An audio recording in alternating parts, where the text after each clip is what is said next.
आज वो बड़े बड़े हादसे और अलमिये इंसान को याद नहीं, करबला आज भी बच्चे बच्चे को याद है। ऐसा क्यों है? कभी आपने इसके पस मंजर पे गौर किया कि करबला को आज तक कोई क्यों नहीं भुला पाया? करबला को आज तक किसी ने क्यों नहीं फरामोश किया? आज तक करबला याद क्यों है? मेरे कौम के 7 साल के बच्चे से आप पूछोगे कि करबला में क्या हुआ है, तो मेरी कौम का 7 साल का बच्चा भी कह देगा कि करबला में आका इमाम हुसैन को शहीद किया गया है। करबला को कोई आज तक क्यों नहीं भुला पाया?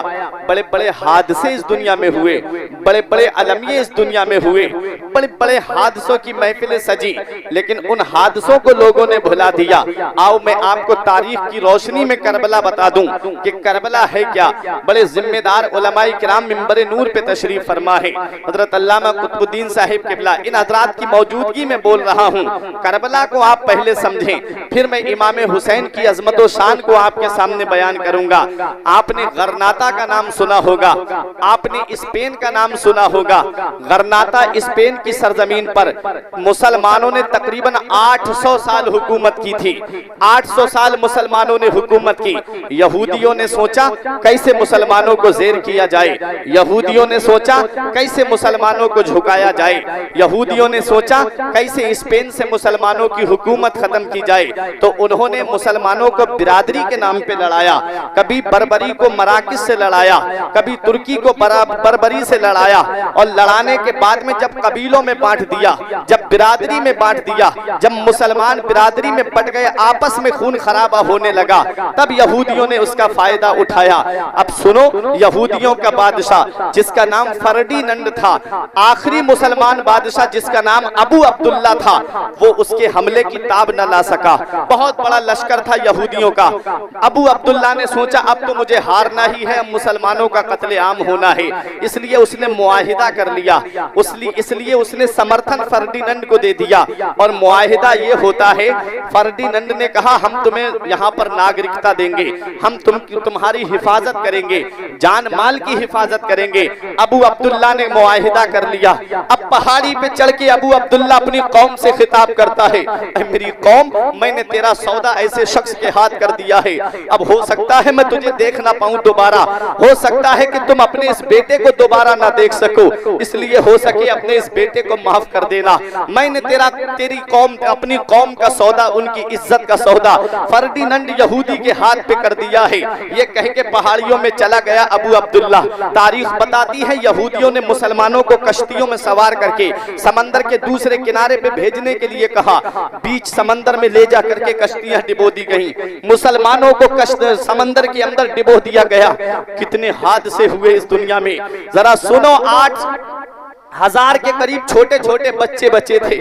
उन छोटे छोटे बच्चों को फर्डिनंड ने एक मैदान में जमा कराया और उनके ऊपर घोड़ों की टापें दौड़वा दी, उनको घोड़ों की टापों के नीचे कुचल दिया गया। छोटे छोटे बच्चों को जब घोड़ों की टापों के नीचे कुचला, कितनी माओ की चीखें निकली होंगी, कितनी माओ की आहें निकली होंगी। इतना बड़ा हादसा हुआ मुसलमानों के साथ। बताओ क्या किसी को आज मेरी कौम के किसी भाई को यह वाकया याद है? भुला दिया मेरी कौम के इंसान ने, इस वाक़े को फरामोश कर दिया मेरे भाई ने। और आगे बढ़ो, बगदाद का नाम आपने सुना होगा। बगदाद में जब हिलाकू खान ने कसम खाई थी कि मैं उस वक्त तक अपनी तलवार को म्यान में नहीं रखूंगा जब तक मुसलमानों के सरों का मीनार बना के आखिरी खोपड़ी में जाकर के शराब नहीं पीऊंगा। ऐसा कत्लेआम हुआ बगदाद की सरजमीन पे मुसलमानों का कि दरिया दजला का पानी 2 महीने तक सुर्ख रहा, और जब सुर्खी खत्म हुई तो फिर उसकी सियाही नजर आने लगी। ये कत्लेआम बगदाद में हुआ, इसको भी मुसलमानों ने भुला दिया, इस वाक़े को भी मुसलमानों ने फरामोश कर दिया। और आगे बढ़ो, दूर जाने की जरूरत नहीं, यही शहर कानपुर है। इसी कानपुर की सरजमीन पर एक मस्जिद है जिसे शहीदों वाली मस्जिद के नाम से जाना जाता है। आप तो बहुत करीब में रहते हो, लेकिन हिस्ट्री बता के मैं आज आपके सामने से जा रहा हूं। अंग्रेजों का दौर था, मुसलमान मस्जिद बनाने के लिए आगे बढ़े। अंग्रेजों ने कहा मस्जिद तामीर नहीं करने देंगे, मुसलमानों ने छोटे छोटे बच्चे आगे बढ़ा दिए, क्योंकि अंग्रेज बच्चों पे गोली नहीं चलाएंगे। होता क्या है, 17 राउंड गोली चलाई गई। जितने बच्चे तामीर मस्जिद में लगे हुए थे, तमाम बच्चे वहीं शहीद हो जाते हैं। आज भी वो मस्जिद कानपुर में मौजूद है। इतना बड़ा हादसा हुआ, बताओ मुसलमानों ने इस वाक़े को भी फरामोश कर दिया। मुसलमानों ने इस हादसे को भी फरामोश कर दिया। दूर जाने की जरूरत नहीं, आज तो सोशल मीडिया का दौर है, आज तो दौर बड़ा तरक्की कर गया है। अभी बर्मा के अंदर क्या हुआ था, कैसा मुसलमानों का कत्लेआम किया गया था। किसी की लाश जंगल में पड़ी है, किसी का हाथ कटा पड़ा है, किसी का गला कटा पड़ा है, किसी के पैर कटे पड़े हैं, कोई जला करके राख कर दिया गया है। वो कत्लेआम हुआ था बर्मा में मुसलमानों का। इतना बड़ा हादसा ये तो चंद साल पहले का है, इसे भी भुला दिया गया, इसे भी फरामोश कर दिया गया। ऐसा क्यों है? बड़े बड़े हादसे हुए लेकिन इंसानों ने भुला दिए, बड़े बड़े अलमिये हुए इंसानों ने भुला दिए, लेकिन आज तक कोई करबला को क्यों नहीं भुला पाया? आज तक कोई करबला को फरामोश क्यों नहीं कर पाया? दुनिया में हादसे तो बहुत हुए, अलमिये तो बहुत हुए, लेकिन करबला को कोई क्यों नहीं भुला पाया? तो सुनो, जान जब अपने बचाव के लिए दी जाती है तो वो तारीख में महदूद होके रह जाती है, और जान जब किसी निजाम को बचाने के लिए दी जाती है, जान जब किसी आईन को बचाने के लिए दी जाती है, जान जब किसी कानून को बचाने के लिए दी जाती है, तो जब तक वो कानून रहता है उस शख्सियत का नाम जिंदा रहता है, जब तक आईन जिंदा रहता है उस शख्सियत का नाम जिंदा रहता है। करबला में इमाम हुसैन ने अपनी बचाव के लिए जान नहीं दी है, बल्कि इस्लाम को बचाने के लिए दी है। करबला में हुसैन आजम ने जामे शहादत नोश किया है तो शरीयत को बचाने के लिए किया है। जब तक इस्लाम रहेगा हुसैन का नाम जिंदा रहेगा, जब तक इस्लाम बाकी रहेगा हुसैन का जिक्र होता रहेगा, जब तक इस्लाम बाकी रहेगा हुसैन का चर्चा होता रहेगा, जब तक मस्जिद में खतीब खुतबा देता रहेगा हुसैन का नाम जिंदा रहेगा, जब तक मस्जिदों में अजानें होती रहेंगी हुसैन का नाम जिंदा रहेगा, जब तक मिंबरे रसूल से बाज़ो नसीहत होती रहेगी हुसैन का नाम जिंदा रहेगा। अली को फातेह बदरो हुनैन कहते हैं, हसन को सिबते शहे मशरिक़ैन कहते हैं, वफा की आखिरी मंजिल का नाम है अब्बास, कमाले सब्र रजा को हुसैन कहते हैं। सुभान अल्लाह, सुभान अल्लाह, जिंदाबाद जिंदाबाद। सब्र रजा को हुसैन कहते हैं। आज तक कोई करबला को क्यों नहीं भुला पाया? हुसैन ने मैदान करबला में जामे शहादत नोश किया है तो नबी की शरीयत के लिए किया है, नबी के दीन की हिफाजत के लिए किया है। जब तक शरीयत बाकी रहेगी हुसैन का नाम बाकी रहेगा, जब तक शरीयत जिंदा रहेगी हुसैन का नाम जिंदा रहेगा। कौन हुसैन? वो हुसैन जिन्हें रसूल खुदा की तस्वीर कहा जाता है, वो हुसैन जिन्हें सिद्दीक की सदाकत का पैकर कहा जाता है, वो हुसैन जिन्हें फारूक आजम अशिद्दाउ अलल कुफ्फार की शमशीर बरहिना कहा जाता है, वो हुसैन जिन्हें रहमो करम ने ज़ुन्नुरैन जामिउल कुरान का मजहरे अतम कहा जाता है, वो हुसैन जिन्हें शुजाअत और बहादुरी में यदुल्लाह के नाम से याद किया जाता है, जुल्फ़िकार के नाम से याद किया जाता है, वो हुसैन जिन्हें इस्लाम का मुहाफिज कहा जाता है, वो हुसैन जिन्हें इस्लामी लश्कर का सिपह सालार कहा जाता है, वो हुसैन जिन्हें कुरान की अजमत का मुहाफिज कहा जाता है, वो हुसैन जिन्हें अली का नूरे नजर कहा जाता है, वो हुसैन जिन्हें फातिमा का लख्ते जिगर कहा जाता है, वो हुसैन जिन्हें मदीने वाले मुस्तफ़ा का नवासा कहा जाता है।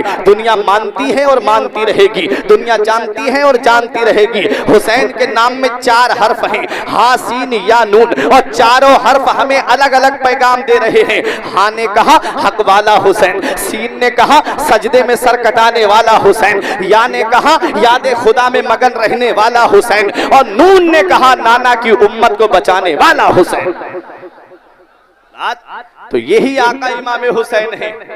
बचपन आपने बहुत सुना होगा, बचपन के ताल्लुक से मस्जिदों में भी तकरीरें होती रहती हैं, इमाम इकराम से आप समात करते रहते हैं और जलसे होते हैं, उसमें भी आपने बचपन बहुत सुना होगा आका इमाम हुसैन का। लेकिन आज मैं आपको जवानी सुनाता हूं कि हुसैन की जवानी कैसे गुजरी थी, आका हुसैन की शान क्या है। आओ जवानी देखते हैं आका हुसैन की। आका इमाम हुसैन रजी अल्लाह ताला अन्हु के ताल्लुक से पहले एक हदीस पाक आप समात कर लें। अल्लामा कुतुबुद्दीन साहिब किबला ने बयान किया था कि हदीस पाक में नबी इरशाद फरमाते हैं, जिसने हुसैन से मोहब्बत की उसने मुझसे मोहब्बत की, और जिसने मुझसे मोहब्बत की उसने अल्लाह से मोहब्बत की। और एक हदीस में आपको सुनाता हूँ, अहले बैत की शान क्या है। यह रिवायत खतीब बगदादी की रिवायत है, हवाले भी सुनते चले ताकि जहन में बात बैठ जाए। खतीब बगदादी की रिवायत है, नबी फरमाते हैं राई तो लैलता उसरिया भी अला बाबिल जन्नत मकतूबा। नबी फरमाते हैं जब मैं मेराज को तशरीफ ले गया तो मैंने जन्नत के दरवाजे पे लिखा हुआ देखा। सहाबा अर्ज करते हैं आका क्या लिखा हुआ है? नबी फरमाते हैं मैंने लिखा हुआ देखा ला इलाहा इल्लल्लाह मुहम्मदुर रसूलुल्लाह, अल्लाह के सिवा कोई माबूद नहीं है, मोहम्मद अल्लाह के रसूल हैं। आगे लिखा था अलीयुन हिब्बुल्लाह व फातिमतु खियारतुल्लाह, अल हसन वल हुसैन सिफ़तुल्लाह व अला बाग़िदिहिम लानतुल्लाह। मदीने वाले मुस्तफ़ा इरशाद फरमाते हैं जब मैं जन्नत के दरवाजे पर पहुंचा तो मैंने लिखा हुआ कलमा शरीफ देखा और मैंने देखा लिखा है अली अल्लाह का महबूब है, फातिमा अल्लाह की पसंदीदा बंदी है, अल हसन वल हुसैन सिफ़तुल्लाह, हसन और हुसैन अल्लाह के पसंदीदा और चुनीदा बंदे हैं। जन्नत के दरवाजे पे किसका नाम लिखा है? ऐ रसूलाबाद में रहने वालों, जन्नत के दरवाजे पर मेरे नबी का नाम लिखा हुआ है, जन्नत के दरवाजे पर मौला अली का नाम लिखा हुआ है, जन्नत के दरवाजे पर हजरत फातिमा का नाम लिखा हुआ है, जन्नत के दरवाजे पर इमाम हसन का नाम लिखा हुआ है, जन्नत के दरवाजे पर इमाम हुसैन का नाम लिखा हुआ है। मैं मौलाना कुतुबुद्दीन साहब के मकान पर जाऊं,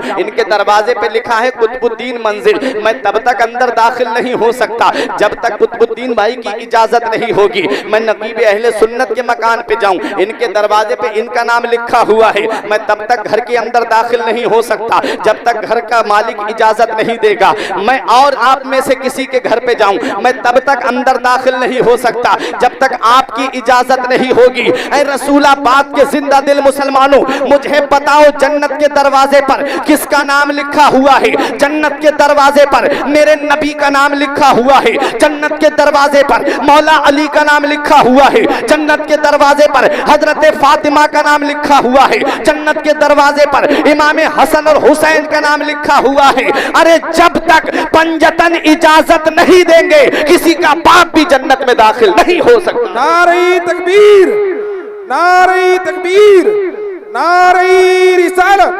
नारे रिसालत, ज़िक्रे शहदाए करबला, ज़िक्रे शहदाए करबला, नारे तकबीर, नारे रिसालत। सुभान अल्लाह, सुभान अल्लाह। क्या बात रजा उस चमनिस्ताने करम की, क्या बात रजा उस चमनिस्ताने करम की। ज़हरा है कली जिसमें हुसैन और हसन फूल, बेदम यही तो पांच है मकसूदे कायनात, बेदम यही तो पांच है मकसूदे कायनात, खैरुन निसा हुसैन व हसन मुस्तफा अली। रात जन्नत के दरवाजे पर पंजतन का नाम लिखा हुआ है, पंजतन का नाम जन्नत के दरवाजे पे लिखा है। अब एक हदीस और सुन लो, फिर आका इमाम हुसैन की शान सुनना, क्योंकि वक्त भी काफी हो चुका है। हदीस पाक सुनो, नबी इरशाद फरमाते हैं, मदीने वाले मुस्तफ़ा ने इरशाद फरमाया, आका फरमाते मन अहब्बा यानी अल हसन वल हुसैना व अबाहुमा व उम्महुमा काना मई फी दरजती फिल जन्नह। मदीने वाले मुस्तफ़ा इरशाद फरमाते हैं जिसने इन दोनों से मोहब्बत की, दोनों कौन? इमाम हसन और इमाम हुसैन से मोहब्बत की, व अबाहुमा और इनके वालिद से मोहब्बत की, व उम्महुमा और इनकी माँ फातिमा से मोहब्बत की। नबी फरमाते काना मई फी दरजती फिल जन्नह, वो जन्नत में मेरे दर्जे में होगा। मोहब्बत से बोलो सुभान अल्लाह। आपने फी दराजती फिल जन्ना का मतलब नहीं समझा, वो जन्नत में मेरे दर्जे में होगा, नबी फरमाते हैं। और नबी का दर्जा जन्नत में क्या होगा? उलमा फरमाते हैं जैसे जमीन पे खड़ा होने वाला आसमान पे चांद और सूरज को देखता है, ऐसे ही जन्नत में अंबिया और रुसुल मदीने वाले मुस्तफा के महल को देखेंगे। और जो अहले बैत से मोहब्बत करे, नबी फरमाते हैं वो जन्नत में मेरे दर्जे में होगा। अल्लामा हसन पुकार के कहते हैं, बाग जन्नत के हैं बहरे मदहा खाने अहले बैत, बाग जन्नत के हैं बहरे मदहा खाने अहले बैत, तुमको मुज्दा नार का ए दुश्मनाने अहले बैत। और उनके घर में बे इजाजत जिब्राइल आते नहीं, कद्र वाले जानते हैं कद्रो शाने अहले बैत। उनकी पाकी का खुदाए पाक करता है बयां, आया ए ततहीर से जाहिर है शाने अहले बैत, आया ए ततहीर से जाहिर है शाने अहले बैत। और बेअदब गुस्ताख फिरके को सुना दे ए हसन। नबी की हदीस पाक का जो टुकड़ा रह गया वो भी बता दूं। नबी ने फरमाया जन्नत के दरवाजे पे पंजतन का नाम लिखा है, और जो इनसे बुग़्ज़ रखे व अला बाग़िदिहिम लानतुल्लाह, जो मेरे अहले बैत से बुग़्ज़ रखे, दुश्मनी रखे, इनकी शान में तौहीन कलेमात कहे, नबी फरमाते हैं उसके ऊपर अल्लाह की लानत है। उसके ऊपर अल्लाह की लानत है। अब अल्लामा हसन का शेर सुनो, फरमाते हैं बाग जन्नत के हैं बहरे मदहा खाने अहले बैत, तुमको मुजदा नार का ऐ दुश्मनाने अहले बैत, और उनकी पाकी का खुदाए पाक करता है बयां, आया ए ततहीर से जाहिर है शान अहले बैत, और बेअदब गुस्ताख फिरके को सुना दे ऐ हसन, यूं कहा करते हैं सुन्नी दास्ताने अहले बैत। तो अब आपने अहले बैत का मकाम समझ लिया। अहले बैत में कौन कौन आते हैं, अहले बैत में किनका शुमार होता है। हजरात मदीने वाले मुस्तफ़ा की एक हदीस पाक और सुन लो ताकि जहन में बैठ जाए अहले बैत में शुमार किसका होता है। वैसे तो अहले बैत में मेरे आका हुजूर सल्लल्लाहु अलैहि वसल्लम की अज़वाजे मुतहरात भी आती हैं, लेकिन एक मकाम ऐसा है कि जिसमें मेरे आका ने पंजतन को खास किया है, और वो मकाम कौन सा है। अब हदीस पाक सुनो, तिरमिज़ी शरीफ जिल्दे सानी बाबो मनाकिब अहले बैत सफ़ा नंबर 422 की हदीस पाक है। अन अम्र इब्ने अबी सलमा क़ाल लम्मा नज़लत हाज़िहिल आया इन्नमा युरीदुल्लाहु लियुज़हिबा अन्कुमुर रिज्सा अहलल बैत व युताहिरकुम तत्हीरा फी बैत उम्मे सलमा फदअन नबी फातिमा व हसनन व हुसैना फजल्ललहुम बिकिसा व अलीयुन खल्फा ज़हरिही फजल्ललहु बिकिसा सुम्मा क़ाल अल्लाहुम्मा हाउलाए अहलु बैती फज़हिब अनहुमुर रिज्सा व ताहिरहुम तत्हीरा। नबी इरशाद फरमाते हैं, इस हदीस पाक का के रावी कौन है, हजरत अम्र इब्ने अबी सलमा है। वो बयान करते हैं कि जब ये आयत करीमा इन्नमा युरीदुल्लाहु लियुज़हिबा अन्कुमुर रिज्सा अहलल बैत, ऐ नबी के घर वालों, अल्लाह ताला ने तुमसे हर तरह की गंदगी और नापाकी को दूर कर दिया है, और अल्लाह ताला ने खूब खूब तुमको पाक कर दिया है। जब ये आयत करीमा हजरत उम्मे सलमा के घर में नाजिल हुई, फदअन नबी और फातिमा, तो मेरे आका ने हजरत फातिमा को बुलाया, वह हसनन व हुसैना, और इमाम हसन और इमाम हुसैन को बुलाया, फजल्ललहुम बिकिसा, और अपनी नूरानी चादर के नीचे छिपा लिया, वह अलीयुन खल्फा ज़हरिही, और अली शेर खुदा मेरे आका की पुश्ते अनवर के पीछे खड़े थे, अपने दस्ते मुबारक से अली शेर खुदा को आगे किया, फजल्ललहु बिकिसा, और उनको भी अपनी चादर मुबारक के नीचे कर लिया। कितने तन चादर के नीचे आ गए, 4 तन चादर के नीचे आ गए। मेरे आका ने अपना सरे मुबारक भी चादर के नीचे कर लिया। अब कितने तन चादर के नीचे हो गए, 5 तन चादर के नीचे हो गए। इसीलिए हम कहते हैं पंजतन। जब 5 तन चादर के नीचे हो गए, अब आका दुआ करते हैं, अल्लाहुम्मा हाउलाए अहलु बैती, ऐ मेरे परवरदिगार ये मेरे अहले बैत हैं, फज़हिब अनहुमुर रिज्सा व ताहिरहुम तत्हीरा, मौला ये मेरे घर वाले हैं, इनसे हर तरह की गंदगी को दूर फरमा दे, इनसे हर तरह की नापाकी को दूर फरमा दे, और इन्हें खूब खूब पाक फरमा दे। पता चला अहले बैत में हजरत अली आते हैं, अहले बैत में हजरत फातिमा आती हैं, अहले बैत में इमाम हसन आते हैं, अहले बैत में इमाम हुसैन आते हैं। क्या बात रजा उस चमनिस्ताने करम की, ज़हरा है कली जिसमें हुसैन और हसन फूल। तो अब पंजतन के ताल्लुक से आपने फजीलत भी सुन ली, और पंजतन किसको कहते हैं वो भी आपने सुन लिया। तो अब उन्हीं पंजतन में अब इमाम हसन और इमाम हुसैन की शान आप सुन लो। इमाम हसन और इमाम हुसैन का नाम किसने रखा है, तो ये हदीस सुन लो। नबी फरमाते हैं, अल हसन वल हुसैन इस्माने मिन अस्माए अहलिल जन्ना, हसन और हुसैन ये दोनों जन्नती नाम हैं जो अल्लाह ने जन्नत से मेरे नवासों के लिए भेजे हैं। मेरे आका के नवासों से पहले किसी का नाम हसन नहीं था, किसी का नाम हुसैन नहीं था। हजरत हारून अलैहिस्सलाम के 3 बेटे थे, एक का नाम शब्बीर, एक का नाम शब्बर, एक का नाम मुशब्बिर। उसको सुरयानी जुबान में ये नाम है। इसको जब हम अरबी में ट्रांसलेट करते हैं तो एक हसन बनता है, एक हुसैन बनता है, एक मोहसिन बनता है। हजरात यही नाम मेरे आका के नवासों के रखे गए। अल्लाह ताला ने जन्नत से नाम भेजे थे। वो हुसैन जिनका नाम जन्नत से आ रहा है, वो हुसैन जिनका लिबास जन्नत से आ रहा है, वो हुसैन जिनके लिए खाना जन्नत से आ रहा है, उसकी अजमत और शान का अंदाजा कौन लगा सकता है। वो हुसैन जिनकी तवाज़ो का कोई जवाब नहीं, वो हुसैन जिनके सब्र का कोई जवाब नहीं, वो हुसैन जिनके हिल्म और बुर्दवारी का कोई जवाब नहीं। आओ जरा तारीख उठा करके देखो। बचपन बयान नहीं करूंगा क्योंकि बचपन आप सुनते रहते हैं, जवानी बयान करता हूं आका इमाम हुसैन की। सब सनाबिल शरीफ के अंदर मीर अब्दुल वाहिद बिल गिरामी लिखते हैं कि आका इमाम हुसैन एक दिन इस हाल में अपने हुजरे से बाहर निकले कि नाना मुस्तफ़ा मुस्तफ़ा का अमामा शरीफ सर पे बंधा हुआ है, अली के जुल्फ़िकार हाथ में है और 400 सहाबाए किराम आपके साथ में थे। जब आका इमाम हुसैन निकले, ऐसा लग रहा था जैसे 14वीं का चांद निकल के आया हो। हुसैन के चेहरे को जो देखे वो देखता रह जाए। इसी इसना में, इसी आलम में एक आराबी, एक देहाती आता है और आकर के आका हुसैन के पास खड़े होके कहता है ये कौन है? एक सहाबी ने कहा इन्हें नहीं जानता, ये आका इमाम हुसैन है। कहा कौन हुसैन? कहा हुसैन इब्ने अली हैं। कहा अच्छा अली के बेटे हैं। कहने लगा अली तो बहुत झगड़ालू थे, अली तो बहुत ज्यादा फितना अंगेज थे, अली तो बहुत ज्यादा खूंरेजी करते थे। उसने मौला अली को गाली दी, उसने मौला अली की शान में गुस्ताखी की। हजरत अब्दुर्रहमान इब्ने अबू बकर, हजरत अब्दुल्ला इब्ने जुबैर, हजरत अब्दुल्ला इब्ने उमर ने सोचा लाओ इसे पकड़े और इसे मारे, ये मौला अली को गाली दे रहा है। मगर वह मेरे हुसैन तेरे सब्र का कोई जवाब नहीं, वह मेरे हुसैन तेरे तहम्मुल का कोई जवाब नहीं। हाथ से इशारा कर दिया इसे तकलीफ मत देना, इसे हाथ मत उठाना।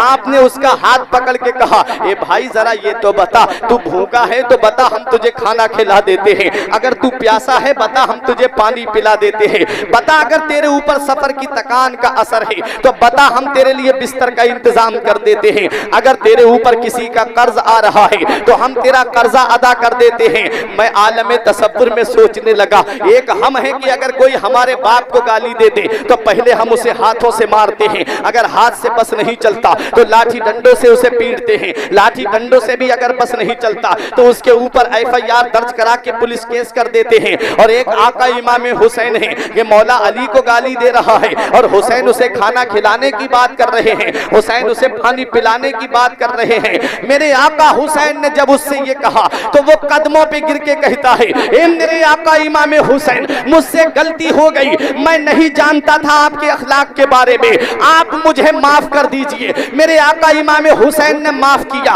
और उसे इनाम व इकराम भी दिया, उसे थोड़ा नकद भी दिया। और जब वो जाने लगा तब सहाबा ने कहा आका आपने इसे इनाम भी दिया है, आपने इसे पैसे दिए हैं, तो मेरे हुसैन का जवाब सुनो। मेरे आका इमाम हुसैन फरमाते हैं हम बुलंद पहाड़ हैं, हम ऊंचे पहाड़ हैं, किसी के कहने से हम नीचे नहीं हो सकते। हमारी अजमत को किसी दुनियादार ने बुलंद नहीं किया है, मदीने के ताजदार ने बुलंद किया है। जमाने की निगाहों में वो रुसवा हो नहीं सकता, जमाने की निगाहों में वो रुसवा हो नहीं सकता। नबी करते जिसे ऊंचा वो नीचा हो नहीं सकता। बेशक सुभान अल्लाह जिंदाबाद जिंदाबाद। नारे तकबीर, नारे तकबीर, नारे रिसालत, जिक्रे शहदाए करबला, उलमाए अहले सुन्नत, उलमाए अहले सुन्नत, ख्वाजा का हिंदुस्तान, ख्वाजा का हिंदुस्तान। नारे तकबीर, नारे रिसालत, सुभान अल्लाह सुभान अल्लाह। तो यही आका इमाम हुसैन है। मैं जवानी की बात कर रहा हूँ। आका इमाम हुसैन रजी अल्लाह ताला अन्हु की शान देखिए, आका इमाम हुसैन का मकाम व मर्तबा देखिए। आका इमाम हुसैन को खबर मिलती है कि नबी के प्यारे सहाबी हजरत उसामा इब्ने ज़ैद को तकलीफ हो गई है, वो बीमारी में मुब्तला है और करीब है कि उनका इंतकाल हो जाए। जब इमाम हुसैन को ये पता चला तो आका हुसैन उनकी अयादत के लिए तशरीफ ले गए। बीमार की अयादत के लिए जाना ये मदीने वाले मुस्तफ़ा की सुन्नत है और हदीस पाक है मोमिन के ऊपर 5 हक हैं, मुसलमान के मुसलमान पे 5 हक हैं। एक, जब वो सलाम करे तो उसका जवाब दे, ये उसका हक है। उसे छींक आए तो उसका जवाब दे, ये मुसलमान का मुसलमान के ऊपर हक है। और तीसरा हक ये है कि अगर मुसलमान बीमार पड़ जाए तो उसकी मिजाज पुरसी के लिए जाए, उसकी अयादत के लिए जाए। आज भाई बीमार पड़ा है, भाई भाई को देखने नहीं जाता और दावा करते हैं हम हुसैनी हैं। भाई को तकलीफ है, भाई भाई से बात नहीं करता, कहते हैं कि हम हुसैन के चाहने वाले हैं। देखो मेरे आका इमाम हुसैन की सीरत से देखो, सिर्फ नारे लगाने से काम नहीं चलेगा, हुसैन के किरदार को अपनाना पड़ेगा, हुसैन की सीरत को अपनाना पड़ेगा, हुसैन के अखलाक को अपनाना पड़ेगा, हुसैन के बताए रास्ते पे चलना पड़ेगा। हुसैन उनकी अयादत के लिए तशरीफ ले जाते हैं। और सुनो एक हदीस पाक का मफहूम, नबी इरशाद फरमाते हैं हैं, जब कोई मुसलमान अपने मुसलमान भाई की अयादत के लिए जाता है,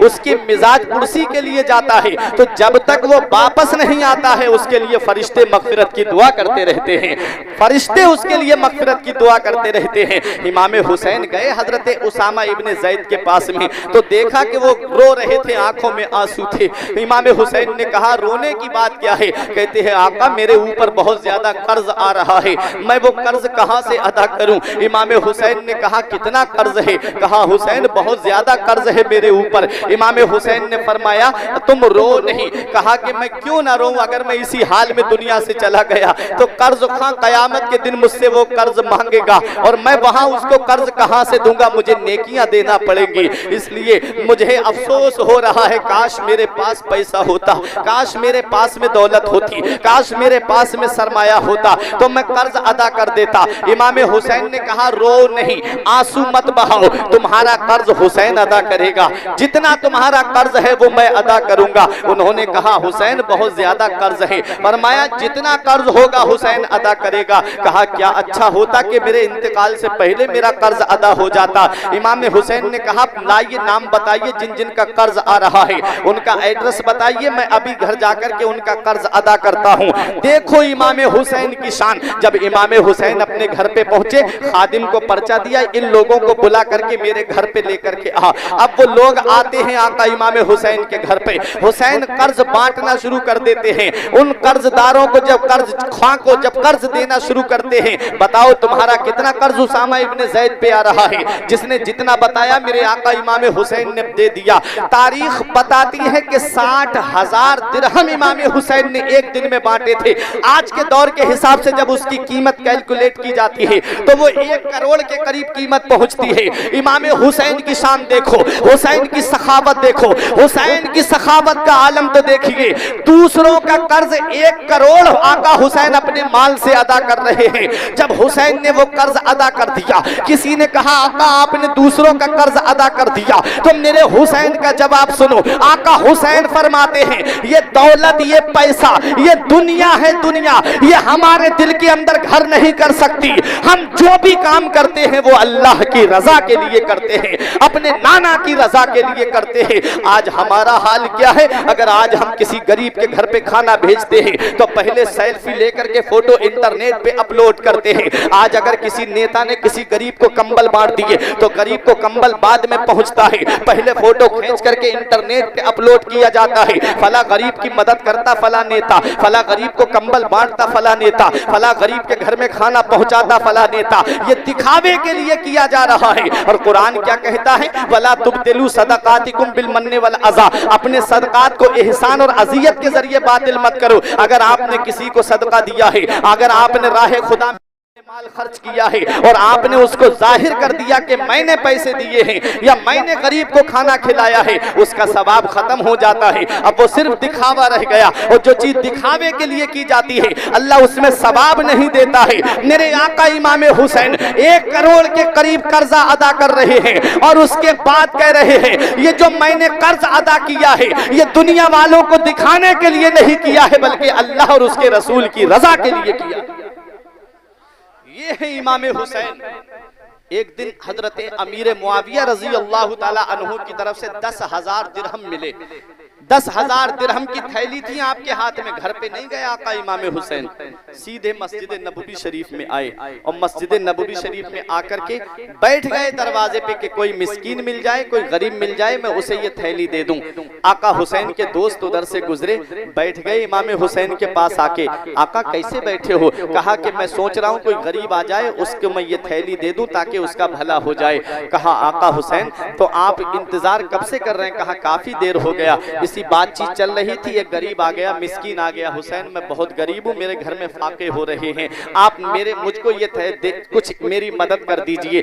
10,000 दिरहम की थैली इमाम हुसैन के पास में थी, आपने उठा करके उस मिस्कीन को दे दी, उस गरीब को दे दी। जब वो चला गया दुआएं देता हुआ, तब इमाम हुसैन के दोस्त ने कहा आका आपका लिबास फट गया था, आप पहले अपने लिए कपड़े खरीद लेते। आका आपके घर में खाने पीने का सामान नहीं होगा, आप अपने घर में खाने पीने का सामान भेज देते। मेरे आका आपने सब राह खुदा में खर्च कर दिया। तो हुसैन का जवाब सुनो, इमाम हुसैन फरमाते हैं हम ये काम जो करते हैं ये अपने लिए नहीं करते हैं, अपने रब की रजा के लिए काम करते हैं। अपने रब की रजा के लिए आका इमाम हुसैन गरीबों की मदद कर रहे हैं। और तारीख बताती है कि जब आका इमाम हुसैन रजी अल्लाह तआला अन्हु के पुश्ते मुबारक के ऊपर काले निशान पड़े हुए थे, किसी ने कहा ये निशान किस चीज के हैं? तो बताया कि आका इमाम हुसैन रात के अंधेरे में जब सब सो जाते थे तो बोरियां उठा करके आटे की और घी का कनेक्टर उठा करके अपनी पीठ पे लाद करके मदीने के गरीबों के घरों के दरवाजे पे रख करके आते थे रात के अंधेरे में। ये आका इमाम हुसैन की शान थी। ये काम कर रहे हैं अपनी रजा के लिए, अपने रब की रजा के लिए, अपने नाना की रजा के लिए। यही मेरे आका इमाम हुसैन है। उम्र शरीफ बढ़ती रही। जब उम्र शरीफ आपकी तकरीबन 56 साल के करीब हो जाती है तो उस वक्त जब सन हिजरी 60 आती है तो हजरत इमाम हुसैन मदीने शरीफ में थे। इमाम हुसैन के पास में एक रात के 12 बजे के बाद कासिद आता है। आधी रात गुजर गई थी कि चलो तुम्हें गवर्नर हाउस में बुलाया गया है। मेरे हुसैन ने सोचा इतनी रात में मुझे क्यों बुलाया गया है, अगर कोई मामला था तो दिन में बात कर ली जाती या सरे शाम मुझको बुला लिया जाता। अब इतनी रात में मुझे बुलाया है, कोई ना कोई मामला जरूर है। मेरे आका इमाम हुसैन के साथी बोले हम आपके साथ चलेंगे। अब मेरे आका इमाम हुसैन गवर्नर हाउस के अंदर पहुंचे तो देखा कि गवर्नर हाउस में वलीद इब्ने उतबा बैठे हैं और बराबर में मरवान बैठा हुआ है। मदीने शरीफ के गवर्नर का नाम वलीद इब्ने उतबा था और कूफे के गवर्नर का नाम नोमान इब्ने बशीर था और बसरा के गवर्नर का नाम इब्ने जियाद था। हजरात जब वलीद इब्ने उतबा के पास इमाम हुसैन पहुंचे तो उन्होंने कहा इमाम हुसैन हजरत अमीर मुआविया का विसाल हो गया है, ये खबर सुनना था। इमाम हुसैन ने इन्ना लिल्लाहि व इन्ना इलैहि राजिऊन पढ़ा। उसके बाद में कहा हुसैन ये खत आया है यजीद की तरफ से और कहा है कि हुसैन इब्ने अली से कहो कि वो मेरी बैअत कबूल करें, वो मेरी बैअत करें। इमाम हुसैन ने जब इतना सुना कि यजीद की बैअत कर रहा है, आका हुसैन यजीद का कैरेक्टर जानते थे, आका हुसैन यजीद का किरदार जानते थे, आका हुसैन यजीद के बारे में जानते थे कि यजीद के अफआल कैसे हैं, आका हुसैन जानते थे कि यजीद का किरदार और कैरेक्टर कैसा है। आका हुसैन ने फरमाया बैअत लेने का मामला है तो उस तरह लो जिस तरह से मदीने शरीफ में चला आ रहा है। जैसे अबू बकर सिद्दीक खलीफा बने, जैसे उमर फारूक आजम खलीफा बने, जैसे उस्मान गनी खलीफा बने, जैसे मौला अली खलीफा बने। अगर खिलाफत का मामला है तो उस तरह से बात की जाए। क्या होता था, जुमे के दिन बात रख दी जाती थी मुसलमानों के दरमियान, बताओ मुसलमानों किसे खलीफा बनाना चाहते हो। जिस पर मुसलमानों का इत्तिफाक हो जाता, जिसे सारे मुसलमान मिलकर के चुन लेते थे, उसे खलीफा नामजद किया जाता था। कहा कि यजीद का मामला इस तरह से छुप कर के मैं नहीं कर सकता, मैं यजीद की बैअत नहीं करूंगा। ये कह के इमाम हुसैन चलने लगे तो मरवान ने कहा हुसैन को अभी रोक लो और अभी बैअत ले लो। अगर अभी बैअत कर लेंगे तो ठीक है, वरना हुसैन हाथ नहीं आएंगे। हुसैन चले गए तो फिर इनसे बैअत लेना बहुत मुश्किल हो जाएगा। और ये कहा मरवान ने कि अभी ले लो वरना हुसैन के सर को कलम कर दो। इमाम हुसैन ने जब इतना सुना तो तलवार निकाल के गवर्नर हाउस में कहते हैं मरवान तू हमारे कत्ल की बात करता है, मरवान तू हमारे ऊपर तलवार उठाने की बात करता है, तुझे हमारी बहादुरी का अंदाजा नहीं है, तुझे हमारी ताकत का अंदाजा नहीं है, तुझे हमारी शुजाअत का अंदाजा नहीं है। इमाम हुसैन ने यह कहा, मरवान सहम के बैठ गया।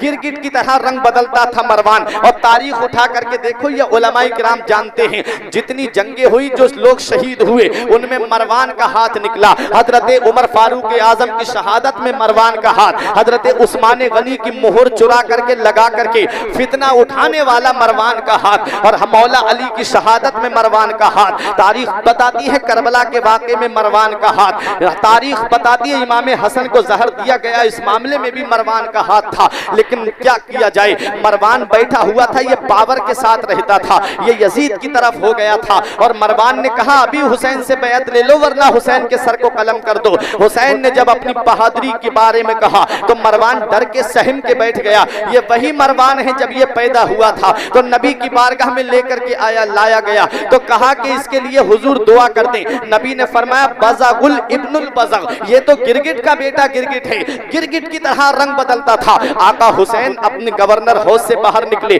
और अपने घर पे तशरीफ लाते हैं। हुसैन रास्ते में सोच रहे थे मैंने यजीद की बैअत नहीं की है, अब यजीद मेरे खिलाफ लश्कर भेज कीजिएगा, अब मैंने यजीद की बैत नहीं की है, अब यजीद मेरे खिलाफ एक्शन लेगा। अब इमाम हुसैन ने सोचा नाना का मदीना मुबारक पाक है, ऐसा ना हो कि इस मुकद्दस सरजमीन पे खून की नदियां बहताएं, कहीं ऐसा ना हो कि इस नाना के शहर में नालियों में खून मुसलमानों का बहता हुआ नजर आए। और कहते हैं आका हुसैन कहीं ऐसा ना हो मेरी वजह से मुसलमानों का कत्लेआम हो जाए, इसलिए मेरे हुसैन ने मदीना छोड़ने का इरादा कर लिया। मेरे हुसैन मदीना छोड़ने का इरादा करते हैं।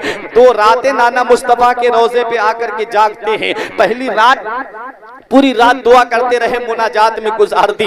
दूसरी रात आए नाना मुस्तफा को याद करते हैं, आंख लग जाती है, नाना ने अपनी आगोश में इमाम हुसैन को ले लिया। हुसैन की पेशानी को नबी बोसा देते हैं। नबी इरशाद फरमाते बेटे हुसैन हर मकाम पे सब्र से काम लेना, हर मोड़ पे सब्र से काम लेना। मेरे आका इमाम हुसैन नाना मुस्तफा की नसीहतें सुन रहे थे। अब आंख नींद से बेदार होते हैं, आंख खुलती है तो नाना मुस्तफा के रोजे पे खड़े होके कहते हैं नाना आपका वही बेटा हुसैन आया है जिसे आप सीने से लगाते थे, आपका वही बेटा हुसैन आया है जिसे आप कलेजे से लगाते थे, आपका वही बेटा हुसैन आया है जिसे मेरे नाना आप अपनी पुश्ते अनवर पे बिठाया करते थे, आपका वही बेटा हुसैन आया है जिसे आप अपने कांधे पे बिठाया करते थे, आपका वही बेटा हुसैन आया है जिसके बारे में आपने फरमाया हुसैनो मिन्नी व अना मिनल हुसैन, हुसैन मुझसे है और मैं हुसैन से हूँ। आपका वही बेटा हुसैन आया है जिसके बारे में नाना आपने फरमाया है कि नाना आपने फरमाया अल हसन वल हुसैन हुमा रैहानता मिनद दुनिया, हसन और हुसैन ये दोनों मेरे जन्नती फूल हैं जो अल्लाह ने मुझे दुनिया में अता फरमाए हैं। हज़रात गिरामी इमाम हुसैन कहते हैं नाना अब आपका नवासा आपके रोजे से बहुत दूर जा रहा है, अपने नवासे का आखिरी सलाम कबूल कर लो। मेरा हुसैन अपने नाना के रोजे पे हाजिरी दे के अपनी माँ फातिमा के मजार पे तशरीफ लाते हैं। अम्मी फातिमा के मजार पे आकर के आका हुसैन कहते हैं अम्मी आपका वही बेटा हुसैन आया है जिसे बुखार आता था तो तुम मन्नतों के रोजे रखती थी, अम्मी आपका वही बेटा हुसैन आया है जिसे तकलीफ होती थी तो तुम तड़प जाया करती थी, अपने बेटे हुसैन का आखिरी सलाम कबूल कर लो। अब मेरे हुसैन अपने भाई इमाम हसन के मजार पे तशरीफ लाते हैं, भाई हसन आपका वही भाई हुसैन आया है जिसका हाथ पकड़ के तुम मदीने की गलियों में चलते रहे, जिसको तुमने कभी अपने से जुदा नहीं किया, अब अपने भाई का आखिरी सलाम कबूल कर लो। मेरा हुसैन तमाम मजारों पे होता हुआ अब अपने घर पे तशरीफ लाता है, अपने छोटे से लश्कर को तैयार करता है, अपने छोटे से काफिले को तैयार करता है। 82 अफराद पर मुश्तमिल ये काफिला है। मेरे आका इमाम हुसैन मदीना छोड़ने का इरादा करते हैं और जब मदीने शरीफ से बाहर निकले आका हुसैन तो मुड़ मुड़ के नाना के रोजे की तरफ देख रहे थे, मुड़ मुड़ के नबी के गुंबद की तरफ देख रहे थे, मुड़ मुड़ के गुंबद खजरा की तरफ देख रहे थे, मुड़ मुड़ के नबी के रोज़े मुकद्दसा की तरफ देख रहे थे। हजरत ज़ैनब ने कहा मेरे भाई हुसैन आप मुड़ मुड़ के क्या देख रहे हैं? इमाम हुसैन का जवाब सुनो, प्यारे मुसलमानों हुसैन से मदीना छूट रहा है। अल्लामा कुतुबुद्दीन साहिब किबला से यहाँ पूछें, उलमाए किराम से यहाँ पूछें, आप लोगों के यहाँ पर भी कुछ लोग ऐसे होंगे जिन्होंने मदीना शरीफ गए होंगे, जिन्होंने हज किया होगा या उम्रा किया होगा, ऐसे लोग यकीनन आपके गांव में होंगे, रसूलाबाद में होंगे। मैं आपको बताना चाहता हूँ, आप उलमाए किराम से पूछिए, ये बताएंगे आपको, आप हाजियों से पूछिए वो बताएंगे आपको, उम्रा करने वालों से पूछिए वो बताएंगे आपको कि जब तक हाजी मक्के शरीफ में रहता है उसे अपने घर बार की याद आती है, उसे प्रॉपर्टी की याद आती है, उसे जमीन जायदाद की याद आती है, और जब वही हाजी मदीना शरीफ पहुंचता है और एक बार नबी के रोजे पे हाजिरी देता है, जब सुनहरी जालियों के सामने पहुंचता है तो आंखों में आंसू आ जाते हैं और वो बात याद आ जाती है जो पूरी जिंदगी अपने घर पे बैठ करके करता रहा, वो दुआ याद आ जाती है जो पूरी जिंदगी अपने घर पे करता रहा। दिखा दे या इलाही वो मदीना कैसी बस्ती है जहां पर रात दिन मौला तेरी रहमत बरसती है। आज तो उस रोजे पे पहुंच गया हाजी, नबी की रोजे पे जब पहुंचता है तो नबी की मोहब्बत का चिराग उसके सीने में ऐसा रोशन हो जाता है कि मदीने शरीफ की सरजमीन पे 8 दिन रखा जाता है। वो 8 दिन कैसे गुजर जाते हैं उस हाजी को पता भी नहीं चलते, इतनी जल्दी वो 8 दिन गुजर जाते हैं। आज इस वक्त जो वहां की हुकूमत है वो 8 दिन से ज्यादा मदीने में हाजी को ठहरने नहीं देती, या बहुत ज्यादा कोई किस्मत का सिकंदर है तो उसे 10 दिन मदीने में रख लिया जाता है, इससे ज्यादा मदीने में ठहरने की इजाजत नहीं। जब 10 दिन पूरे होते हैं, जब हाजी के 8 दिन पूरे होते हैं तो उसके कानों में एक मनादी ऐलान करने वाला ऐलान करता है, उसकी आवाज जब कानों में आती है कि फला तारीख में जो जो हाजी आए थे, फला नंबर की गाड़ी से जो हाजी आए थे, फला नंबर की बस से जो हाजी आए थे, अब उनका वक्त पूरा हो गया है, अब उन्हें मदीना छोड़ करके मक्के के लिए रवाना होना है। अपना अपना सामान्य सफर तैयार कर लें। फला नंबर की बस फला रोड पे खड़ी हुई है। जब हाजी के कानों में ये आवाज पहुंचती है, तो जब हाजी सुनता है कि अब मदीना छोड़ना है, तो उसकी आंखों से आंसुओं का सैलाब जारी हो जाता है। आंखों से आंसुओं के सैलाब को अपनी आस्तीन में जज्ब करता है हाजी, और नबी के रोजे पे अलविदाई सलाम करने के लिए जाता है। जब सुनहरी जालियों के सामने खड़ा होता है, तो खड़े होकर दुआ करता है, मेरे परवरदिगार, इस रोजे पे आने के लिए पूरी जिंदगी दुआ करता रहा। मेरे मौला, मेरे दिल के अंदर जो तमन्नाएं थी वो पूरी ना हो सकी, मेरे दिल के अंदर जो आरज़ुएं थी वो पूरी ना हो सकी। इस रोजे पे आने के लिए पूरी जिंदगी दुआ करता रहा। ए मेरे परवरदिगार, मेरी हसरत दिल पूरी ना हो सकी। एक दुआ करके जा रहा हूँ, मेरे मौला, तू अपने महबूब के वसीले से अगर मुझे दौलत दे, अगर मुझे उम्र दे, तो एक बार अपने महबूब का रोजा और दिखा देना, एक बार गुंबदे खजरा का दीदार और करा देना। ये दुआ करके हाजी अपना सामान्य सफर उठाता है। आंखों से आंसू जारी है। 8 दिन मदीने में रहने वाला हाजी है, आंखों से आंसुओं का सैलाब जारी है। ये वो है, मैंने कहा हाजी साहब रोते क्यों हो? तुम्हारा घर मदीने शरीफ में नहीं है, तुम्हारी प्रॉपर्टी मदीने शरीफ में नहीं है, तुम्हारी जमीन मदीने शरीफ में नहीं है, तुम्हारी जायदाद मदीने शरीफ में नहीं है, फिर तुम्हारी आंखों से आंसू क्यों निकल रहे हैं? कहते हैं कि इस दयार में आने के लिए पूरी जिंदगी दुआएं करता रहा। इस दयार में आने के लिए दौलत नहीं बल्कि नसीब की बात होती है, नसीब की बात होती है। जिन्हें आका बुलाते हैं वही इस दयार में आते हैं। मैं यही दुआ करके जा रहा हूँ, आका एक बार अपना रोजा और दिखा देना, और रब से दुआ कर रहा हूँ, मौला दौलत दे, पैसा दे, उम्र दे, तो एक बार इस रोजे पे और पहुंचा देना। ये दुआएं करके हाजी वहां से वापस होता है, और जब अपनी सवारी के अंदर बैठता है, जब तक मस्जिद नबवी के मीनार नजर आते हैं, जब तक गुंबदे खजरा नजर आता है, मुड़ मुड़ के हाजी नबी के रोजे को देखता रहता है, मुड़ मुड़ के नबी के मुकद्दस शहर को देखता रहता है। अर्श पे नूरे मुस्तफा देखा, आईना पेशे आईना देखा। जब हुई रुखसती मदीने से, हमने मुड़ मुड़ के रास्ता देखा। हाजी मुड़ मुड़ के नबी के रोजे को देखता है, हाजी मुड़ मुड़ के नबी के गुंबदे खजरा को देखता है। जब तक मस्जिद नबवी के मीनार नजर आते हैं, उसकी आंखों से आंसू रो के नहीं रुकते हैं। ये 8 दिन मदीने में रहने वाले हाजी की मैं हालत बयान कर रहा हूँ। जब वो मदीना छोड़ता है तो आंखों से आंसू रो के नहीं रुकते हैं। तो वो हुसैन जिसने बचपन मदीने में गुजारा, वो हुसैन जिसने जवानी मदीने में गुजारी, वो हुसैन जो फजर भी मस्जिद नबवी में पढ़ता रहा, जो जोहर भी मस्जिद नबवी में पढ़ता रहा, जो असर भी मस्जिद नबवी में पढ़ता रहा, जो मगरिब और ईशा भी मस्जिद नबवी में पढ़ता रहा। मदीने की गलियां जिस हुसैन को सलाम करे, मदीने की बहारें जिस हुसैन को सलाम करें, मदीने के नजारे जिस हुसैन को सलाम करें, जिसने बचपन मदीने में गुजारा, जिसने जवानी मदीने में गुजारी, जिसने 56 साल की उम्र मदीने में गुजारी। आज 8 दिन मदीने में रहने वाला हाजी जब मदीना छोड़ता है तो आंखों से आंसू रो के नहीं रुकते हैं। मेरे हुसैन ने तो 56 साल की उम्र मदीने में गुजारी है। नाना का रोजा छूट रहा है, कैसी लग रही होगी मेरे आका हुसैन को। नाना का शहर छूट रहा है, कैसी बीतती होगी आका हुसैन के दिल पर। आका हुसैन जब मदीने शरीफ से बाहर निकले, मुड़ मुड़ के नबी के रोजे की तरफ देख रहे थे। बहन ज़ैनब ने कहा, मेरे भाई हुसैन आप मुड़ मुड़ के क्या देख रहे हैं? तो मेरे हुसैन का जवाब सुनो रसूलाबाद के जिंदा दिल मुसलमानों। मेरा हुसैन जवाब देता है, ऐ मेरी प्यारी बहन ज़ैनब, जिसे दुनिया में कहीं चैन नहीं मिलता, जिसे दुनिया में कहीं आराम नहीं मिलता, जिसे दुनिया में कहीं राहत नहीं मिलती, जिसे दुनिया में कहीं सुकून नहीं मिलता, उसे चैन हमारे नाना के मदीने में मिलता है, उसे सुकून हमारे नाना के मदीने में मिलता है, उसे आराम हमारे नाना के मदीने में मिलता है। आज वही मदीना हुसैन से छूट रहा है, वो मदीना हुसैन से छूट रहा है जिसके बारे में आला हजरत ने कहा, तैबा में मर के ठंडे चले जाओ आंखें बंद, सीधी सड़क ये शहर शफाअत नगर की है। वो मदीना हुसैन से छूट रहा है जिसके बारे में मुफ्ती आजम कहते हैं, पयाम लेके जो आई सबा मदीने से, मरीज़े इश्क की लाई दवा मदीने से, तमाम शाहो गदा पल रहे हैं उस दर से, मिली जहान को रोजी सदा मदीने से। वो मदीना हुसैन से छूट रहा है जिसके बारे में अल्लामा हसन कहते हैं,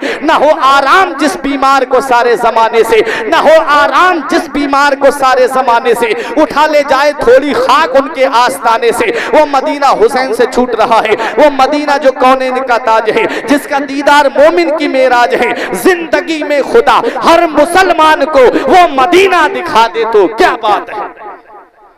वो मदीना हुसैन से छूट रहा है, वो मदीना हुसैन से छूट रहा है, तो वो मदीना हुसैन से छूट रहा है जिसके बारे में मेरे पीरो मुर्शिद ताजुशरिया ने कहा, मदीना ऐसा गुलशन है जो हर गुलशन की जीनत है, बहारे बागे जन्नत भी मदीना की बदौलत है, मदीना छोड़कर जन्नत में कोई जा नहीं सकता, मदीने से मोहब्बत है तो जन्नत की जमानत है। वो मदीना हुसैन से छूट रहा है, मर के जीते हैं जो जाते हैं मदीना ए हसन, और मर जी के मरते हैं जो आते हैं मदीना छोड़कर। अरे तैबा से लौटना किसी आशिक से पूछिए, तैबा से लौटना किसी आशिक से पूछिए, ऐसा लगा कि रूह बदन से निकल गई। हुसैन मदीना छोड़ के जा रहे हैं। ये इस्लाम कैसा प्यारा मजहब है। जब इस इस्लाम को फैलाना हुआ तो हुसैन के नाना ने मक्का छोड़ा, मदीने आ गए थे, और जब इस इस्लाम को बचाने की बात आई है तो हुसैन ने मदीना छोड़ा है और मक्के में आ गया।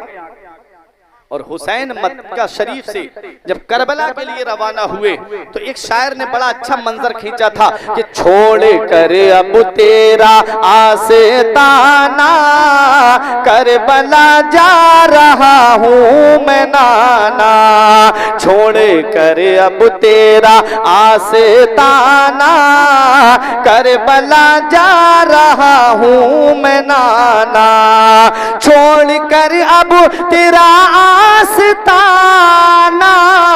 करबला जा रहा हूँ मैं नाना। अरे दीने अहमद है मुझको बचाना करबला जा रहा हूँ मैं नाना, दीने अहमद है मुझको बचाना करबला जा रहा हूँ मैं नाना।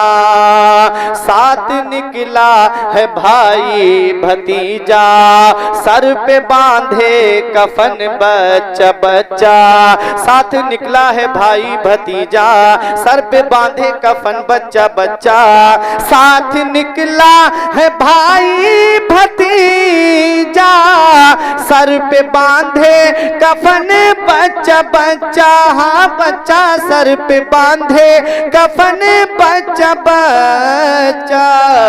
अरे कह रहा है ये सारा घराना करबला जा रहा हूँ मैं नाना, कह रहा है ये पूरा घराना करबला जा रहा हूँ मैं नाना। एक सजदा मैं ऐसा करूँगा हश्र तक उसे को पूरा करूँगा, एक सजदा मैं ऐसा करूँगा हश्र तक उसको पूरा करूँगा, एक सजदा मैं ऐसा करूँगा हश्र तक उसको पूरा करूँगा। अरे सर क़यामत के दिन है उठाना करबला जा रहा हूँ मैं नाना, सर क़यामत के दिन है उठाना करबला जा रहा हूँ मैं नाना, छोड़ कर अब तेरा आस्ताना करबला जा रहा हूँ मैं नाना, दीने अहमद है मुझको बचाना करबला जा रहा हूँ मैं नाना। शहरे रसूले पाक का जीना उदास है, शहरे रसूले पाक का जीना उदास है, करबल चले हुसैन मदीना उदास है, बानों ने शह से अर्ज की नाना दुहाई है, जाता है दूर दर से नवासा उदास है। हुसैन मक्के शरीफ में पहुंचे, 4 महीने कुछ दिन कयाम किया, और जब नमी जिल हिज्जा आती है तब मेरे हुसैन ने करबला का रुख किया, और जब मेरे आका इमाम हुसैन करबला शरीफ के लिए रवाना होते हैं तो जब एक मकाम पे आकर के हुसैन की सवारी रुक जाती है, पूछा आका हुसैन ने, बेटा अली अकबर ये कौन सी जगह है? कहा बाबा इसे नैनवा कहते हैं। कहा बेटा कुछ और नाम भी है? कहा हाँ बाबा, इसे करबो बला भी कहते हैं। फरमाया बस यहीं पर अपनी अपनी सवारियां रोक दो, यहाँ पर अपनी अपनी सवारियों से कजाबे उतार लो। यही वो सरजमीन है जिसके बारे में मेरे नाना मुस्तफ़ा ने फरमाया है मेरा बेटा हुसैन मैदान करबला में शहीद होगा। यही वो सरजमीन है कि जंग सिफ़ीन से वापसी के मौके पे मेरे वालिद मौला अली शेरे खुदा नहरे फुरात के किनारे पे बैठ करके इतने आंसू बहाए थे, इतने आंसू कि आपकी दाढ़ी आंसुओं से तर हो गई थी। मौला अली से उनके साथी ने पूछा हुजूर आप रो क्यों रहे हैं? तो मौला अली ने फरमाया यही तो वो सरजमीन है जहां मेरे बेटे हुसैन को शहीद किया जाएगा।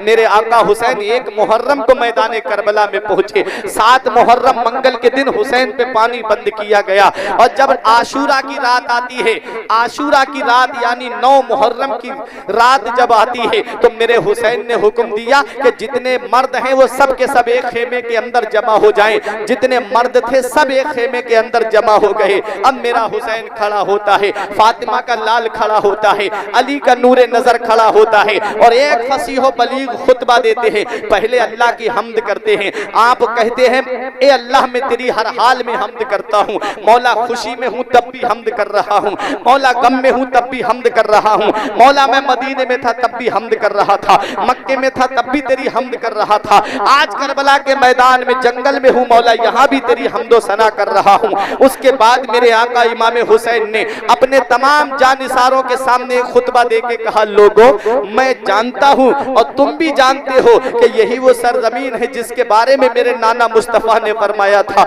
मेरा बेटा हुसैन मैदान करबला में शहीद होगा। ये लोगों जान बहुत कीमती होती है, जान बहुत अनमोल होती है, जिंदगी दोबारा नहीं मिलती है। ऐसा करो कि तुम सबके सब रात के अंधेरे में अपने अपने घर चले जाओ, मुझको मैदान करबला में छोड़ जाओ। ये कहा मेरे आका हुसैन ने और चराग बुझा दिया ताकि हो सकता है कोई मेरे सामने ना जाए, अंधेरा होगा तो मेरे सामने से चला जाएगा। थोड़ी देर के बाद जब चराग जलाया गया तो जो जहां बैठा था वहीं बैठा रहा। हजरात फिर मेरे आका हुसैन ने फरमाया लोगों जिंदगी दोबारा नहीं मिलती है, तुम्हारी बीबियां इंतजार कर रही होंगी, तुम्हारे बच्चे घरों पे इंतजार कर रहे होंगे। ऐ लोगों तुम मेरी वजह से अपनी जिंदगी को खतरे में मत डालो, तुम मेरी वजह से अपनी जान को खतरे में मत डालो। ऐसा करो हुसैन के छोटे छोटे बच्चे ले जाओ, मैं तुम्हें अपने छोटे छोटे बच्चे दे देता हूँ, ले जाओ। रास्ते में कोई तुमसे पूछे कि हुसैन को कहाँ छोड़ के आए हो तो कह देना कि हुसैन के बच्चे मदीने में छोड़ने जा रहे हैं।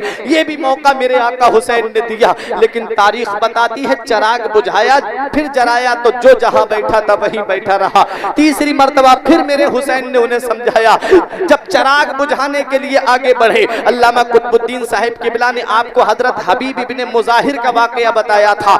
यही हबीब इब्ने मुजाहिर खड़े हो गए खेमे में, कहते हैं ए मेरे आका इमाम हुसैन आप चराग बुझा दें, ये हमारे ऊपर कोई फर्क नहीं पड़ेगा। अगर चराग पूरी रात भी बुझा रहा तब भी मदीने वाले मुस्तफा के गुलाम तुम्हें छोड़ के जाने वाले नहीं हैं। आका हुसैन के 4 भाई मैदान करबला में थे। हजरत अब्बास अलंबरदार 4 भाई थे, सौतेले भाई। चारों भाई खड़े होके कहते हैं मेरे आका हम आपको मैदान करबला में तनहा छोड़ के नहीं जाएंगे, हम आपके वो भाई नहीं हैं जो आपको अकेला छोड़ के करबला में चले जाएं। एक भाई बोला मेरे भाई मैं आपके दाहिने से लड़ूंगा, एक बोला मैं आपके बाएं से लड़ूंगा, एक बोला आपके पीछे से लड़ूंगा। हजरत अब्बास बोले भाई आपके सामने से लड़ूंगा। अब्बास जो भी तीर आएगा पहले अब्बास के सीने पे लगेगा फिर कहीं हुसैन तक पहुंचेगा। हमारे जिस्म में जब तक एक एक खून का कतरा बाकी है हम हुसैन तक तीरों को यजीद के तीरों को पहुंचने नहीं देंगे। मेरे आका इमाम हुसैन ने जब जानिसारों का ये जज्बा देखा तो अपने हाथ दुआ के लिए उठा के अर्ज करते हैं मेरे परवरदिगार तूने मुझे ऐसे साथी अता फरमाए हैं कि अब ऐसे साथी कयामत तक किसी को नहीं मिलेंगे। ये जानिसार थे हुसैन के, ये साथी थे मेरे आका हुसैन के।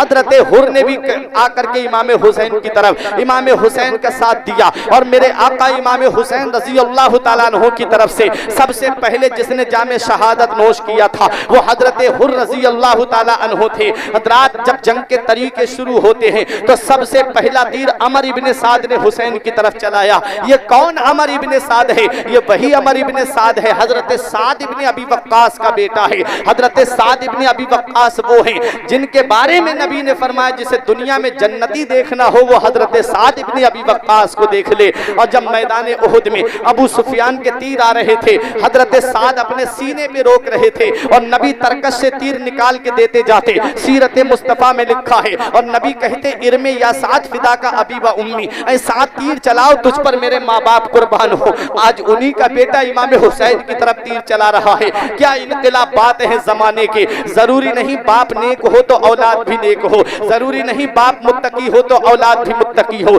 जरूरी नहीं बाप परहेजगार हो तो औलाद भी परहेजगार हो, जरूरी नहीं कि बाप आलिम हो तो उसकी औलाद भी आलिम हो। हमने आलिमों के घरों में जाहिल पैदा होते हुए देखे हैं और जाहिलों के घरों में हमने आलिम पैदा होते हुए देखे हैं। मामला यजीद का था लेकिन लोग हजरत अमीर मुआविया की शान में भी गुस्ताखी करते हैं, ये मामला भी सामने आता है। याद रखो हजरत अमीर मुआविया सहाबी रसूल हैं, कातिबे वही हैं, कुरान लिखने वाले हैं हजरत अमीर मुआविया। और अमीर मुआविया सारी उम्मत के मामू हैं, इनकी सगी बहन मदीने वाले मुस्तफ़ा के निकाह में थी। इसलिए ये यजीद की वजह से अमीर मुआविया की शान में गुस्ताखी मत करना। क्यों? क्योंकि मामला यजीद का था। जरूरी नहीं बाप नेक हो तो औलाद भी नेक हो, जरूरी नहीं बाप परहेजगार हो तो औलाद भी परहेजगार हो। देखो हजरत साद इब्ने अबी वक्कास का बेटा मैदान करबला में इमाम हुसैन की तरफ तीर चला रहा है और कहता है यजीदियों, यजीद के दरबार में गवाही देना, मैंने सबसे पहला तीर इमाम हुसैन की तरफ चलाया है। कज़ा व कद्र के मालिक ने कहा बदबख्त, एक तू है, तू हुसैन की तरफ तीर चला रहा है। एक तेरा जन्नती बाप था जो रसूल पे हर आने वाला तीर अपने सीने पे रोक रहा था। क्या इनकलाबात हैं जमाने के। जन्नती बाप का जहन्नमी बेटा मैदान करबला में है। हुसैन के गुलाम आगे बढ़े, हजरत ज़हीर आगे बढ़े और मैदान करबला में जामे शहादत नोश कर लेते हैं। उनके बाद हजरत मुस्लिम इब्ने औसजा मैदान करबला में उतरे, उन्होंने भी जामे शहादत नोश कर लिया। मुस्लिम इब्ने औसजा के बाद में इमाम हुसैन के गुलाम आगे बढ़े, उन्होंने जामे शहादत नोश कर लिया। अमर इब्ने साद ऐलान करता है लोगों देख रहे हो हुसैन दूसरों के बाल बच्चों को भेज रहे हैं, हुसैन गुलामों को भेज रहे हैं, हुसैन साथियों को भेज रहे हैं, इसलिए यजीद की बैत नहीं कर रहे हैं। जब इनके बच्चे इनकी निगाहों के सामने कत्ल होंगे तब हुसैन यजीद की बैत करेंगे। हुसैन का जवान बेटा निगाहों के सामने आया। तारीख में नाम जिनका हजरत अली अकबर मिलता है। हजरत अली अकबर ने कहा बाबा अब मुझे मैदान करबला में जाने की इजाजत दी जाए। इमाम हुसैन ने कहा बेटा तुझे देख लेता हूं तो नाना मुस्तफा की सूरत निगाहों के सामने आ जाती है। मेरे लाल जाओ और जाकर के खेमे में आराम करो। इतने में सकीना ने आवाज लगाई चचा अब्बास आप मेरी खबर लीजिए, आप मुझे बचपन में झूला झुलाया करते थे, मुझे कोई तकलीफ होती थी तो आप तड़प जाया करते थे, आज अपनी भतीजी को पानी ला करके दे दीजिए। हजरत अब्बास ने मशकीजा उठाया और हाथ में तलवार ली और अपनी सवारी की तरफ आगे बढ़े। मेरे हुसैन ने रोक के कहा मेरे भाई तुम कहां जा रहे हो? तुम मेरे लश्कर के सिपे सालार हो, तुम्हारे बाद तुम्हारे भाई हुसैन को कौन संभालेगा? तुम मेरे लश्कर के सिपे सालार हो, मेरे लश्कर को ट्रेनिंग कौन देगा? हजरत अब्बास ने कहा मेरे भाई मेरे रगों में अली शेर खुदा का खून दौड़ रहा है, मैं अभी इनको अली की बहादुरी दिखा के आता हूँ। आप नहरे फुरात पे पहुंचते हैं, पानी को मशकीजे में भरते हैं, उसके बाद जब खेमे की तरफ चलने लगे तो शिमर ने ऐलान कर दिया देख रहे हो यजीदियों ये 3 दिन के भूखे प्यासे हैं तब यजीदियों को दौड़ा दौड़ा करके मार रहे हैं। अगर एक कतरा भी पानी का हुसैन के खेमे में पहुंच गया तो समझ लेना नतीजा कहरे जुलजलाल की शक्लो सूरत में नजर आएगा। चारों तरफ से घेर लो हुसैन के भाई को, चारों तरफ से घेर लिया हजरत अब्बास को। तीरों की बारिश हो रही है। एक शकी ने पीछे से तलवार का ऐसा वार किया कि दाहिना बाजू कलम हो जाता है। मशकीजा बाएं हाथ में संभाल लेते हैं, बायां बाजू भी कलम हो गया। मशकीजे के तस्मे को अपने दांतों से दबा लिया। नजर है उस खेमे पे जहां सकीना पानी की सदाएं दे रही थी। सकीना कह रही थी वो देखो मेरे चचा पानी लेके आ रहे हैं। अब कोई खेमे में तिश्ना लब नहीं रहेगा, अब कोई खेमे में प्यासा नहीं रहेगा। मेरे हुसैन देख रहे हैं खेमे के सुतून को पकड़ करके। क्या देखा कि अलम डगमगाने लगता है। हजरत अब्बास के ऊपर तीरों की बारिश हो रही है, सारा पानी जमीन में जज्ब हो जाता है। हजरत अब्बास घोड़े से नीचे तशरीफ लाते हैं, आवाज लगाते हैं, या अखी अदरिकनी है, मेरे भाई अपने भाई अब्बास को संभालिए। तारीख बताती है हुसैन के कानों में जब ये आवाज पहुंची, खेमे के सुतून हिलने लगे, हुसैन के जिस्म में कपकपी तारी हो गई। मेरा हुसैन घोड़ा दौड़ा करके मैदान करबला में आया। जवान भाई के ऊपर नजर पड़ी मेरे आका इमाम हुसैन की, तड़प के रह गए। कहते मेरे भाई अब्बास, तेरे जाने से हुसैन की कमर टूट गई। ऐ मेरे भाई, अब तेरे बाद तेरे भाई हुसैन को कौन संभालेगा? ऐ मेरे भाई, अब तेरे भाई तेरे हुसैन, तेरे बाद तेरे भाई हुसैन को कौन सहारा देगा? तेरे बाद मेरे लश्कर की सिपह सालारी कौन करेगा? तेरे बाद मेरे लश्कर को ट्रेनिंग कौन देगा? हजरत अब्बास कहते मेरे भाई, मेरी चंद बातें सुन लीजिए। इमाम हुसैन ने अपने भाई को अपने हाथों पे ले लिया। हजरत अब्बास कहते हैं मेरे भाई हुसैन, मेरी बेटी सकीना से कहना कि वो अपने चचा की गलती को माफ कर दे। उसका चचा उसके काम ना आ सका। सकीना की उस प्यास को सलाम जिसके लिए चचा ने जामे शहादत नोश कर लिया। सकीना की उस प्यास को सलाम जिसके लिए चचा ने अपने बाजू कलम करवा दिए। इमाम हुसैन अपने भाई को अपने हाथों पे उठाते हैं। ऐसा लग रहा था जैसे पूरी जिंदगी की ताकत मेरे हुसैन ने इकट्ठा कर ली हो। सिर्फ 26 साल छोटे थे मेरे आका इमाम हुसैन से हजरत अब्बास अलंबरदार। जब मैदान करबला में थे तो आपकी उम्र शरीफ उस वक्त 36 साल की थी। 36 साल के भाई को हुसैन ने अपने हाथों पे उठाया है और ला करके अपने खेमे के अंदर रखा और अपनी बेटी सकीना से कहा, सकीना देख तेरा चचा आया है, जो हाथ लेके गया था वो हाथ छोड़ के आया है। ऐ मेरी बेटी सकीना, तेरे चचा ने ये हाथ यजीद के हाथ में नहीं छोड़े हैं, शहादत के हाथ में छोड़े हैं। सकीना की 7 साल की उम्र है। आई हजरत अब्बास के सरहाने आकर के बैठती है, थोड़ी देर सर हिलाती है, थोड़ी देर गर्दन हिला के कहती है, चचा इतना नाराज हो गए आप अपनी भतीजी से, चचा इतना रूठ गए आप अपनी भतीजी से, चचा इतना खफा हो गए आप अपनी भतीजी से। चचा मैंने कहा था आपसे पानी के लिए, चचा एक बार कह दो कि तेरा चचा तुझसे रूठ के नहीं गया है, ताकि प्यासी भतीजी की रूह को करार आ जाए। सकीना बार बार कह रही थी, है चचा जान पलट आओ तुम्हें मेरी कसम, फिर न मांगेगी कभी बाली सकीना पानी। हुसैन ने अपनी बच्ची को सब्र और रजा के गहवारे में पहुंचा दिया। जवान बेटा निगाहों के सामने खड़ा है। हजरत कासिम आते हैं, इमाम हसन रजी अल्लाह तआला अन्हु के बेटे, आकर के कहते चचा मुझे मैदान करबला में जाने की इजाजत दे दो। इमाम हसन को जब इजाजत, इमाम हसन के शहजादे इमाम कासिम को जब इजाजत मिल गई, जब आप खेमे से निकले तो अल्लामा हाफिज इब्ने कसीर ने लिखा है अल बिदाया वन निहाया के अंदर, यजीदियों ने कहा था इमाम कासिम के चेहरे को देख करके, खराजा गुलामुन का अन्नहु बद्र, हुसैन के खेमे से नौजवान नहीं निकला बल्कि चौधरी का चांद निकला था। ऐसा चेहरा था हसीन और जमील इमाम कासिम का। और तारीख बताती है जब जामे शहादत नोश कर लिया तो जिस्म के टुकड़े टुकड़े हो गए थे। मेरे हुसैन इमाम कासिम के जिस्म को उठा करके कहते थे, मेरे लाल कासिम मैं तुझे कहां कहां से उठाऊं। ऐसे ऐसे जवान इस्लाम की अजमत पे लुटाए हैं, ऐसे ऐसे हीरे इस्लाम की अजमत पे लुटाए हैं मेरे हुसैन ने। जवान बेटा अली अकबर मैदान करबला में भेजा है।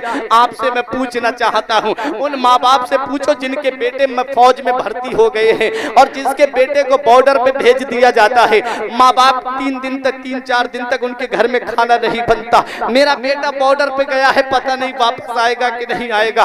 कहीं ऐसा ना हो कि उसका जिस्म तिरंगे में लपेट करके लाया जाए। या उस बीबी से पूछिए जिसका शौहर सऊदी चला जाए, कैसे उसके दिनों रात गुजरते हैं। यहाँ तो शौहर 1-2 साल के बाद वापस आ जाएगा, यहाँ तो उम्मीद है बेटा बॉर्डर से वापस आ जाएगा। लेकिन वो करबला का मैदान कैसा मैदान है जहाँ पर जो भी जा रहा है वो वापस नहीं आ रहा है। मगर हुसैन तेरे सब्र को सलाम हो, हुसैन तेरे इस्तिकलाल को सलाम हो, हुसैन तेरे घर वालों के सब्र और तहम्मुल को सलाम हो। ऐसे आलम में भी मेरा हुसैन भी सब्र कर रहा है, हुसैन के घर वाले भी सब्र कर रहे हैं। जवान बेटे इस्लाम की अजमत पे लुटा दिए, जवान हीरे इस्लाम की अजमत पे लुटा दिए। और जब जवान एक एक करके सब जामे शहादत नोश कर गए, जब 71 लोगों ने जामे शहादत नोश कर लिया, मेरे हुसैन अपने खेमे में तशरीफ लाते हैं। वक्त का बहुत ज्यादा होता जा रहा है, इसलिए हर एक शहादत में आपको नहीं बता सकता, मुकम्मल बयान नहीं कर सकता। बस इमाम हुसैन की शहादत सुन लो, फिर उसके बाद मैं अपनी जगह लेता हूँ। इमाम हुसैन ने जब 71 जिस्मों को उठा करके ला करके रखा, अब इमाम हुसैन का 72वां नंबर है। मेरा हुसैन अपने खेमे में तशरीफ लाता है। क्या देखा कि हजरत ज़ैनब कुरान की तिलावत कर रही थी, हजरत ज़ैनब कुरान पढ़ रही थी। इमाम हुसैन ने अपनी बहन ज़ैनब को कुरान पढ़ते हुए देखा तो कहा, ए बहन ज़ैनब अब इजाजत दे दो, तुम्हारा भाई मैदान करबला में जाना चाहता है। एक सर्द आह ली हजरत ज़ैनब ने, आंखों में आंसू पोंछते हुए कुरान की तिलावत को रोका। कहा, भाई मैदान करबला में जा रहे हो? फरमाया, हाँ बहन ज़ैनब, मैदान करबला में जा रहा हूँ।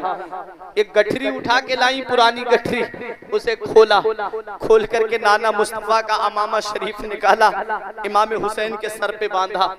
एक पुरानी चादर निकाली जिसमें 16 या 17 पेवंद लगे हुए थे। कहती हैं, भाई इस चादर को पहचानते हो?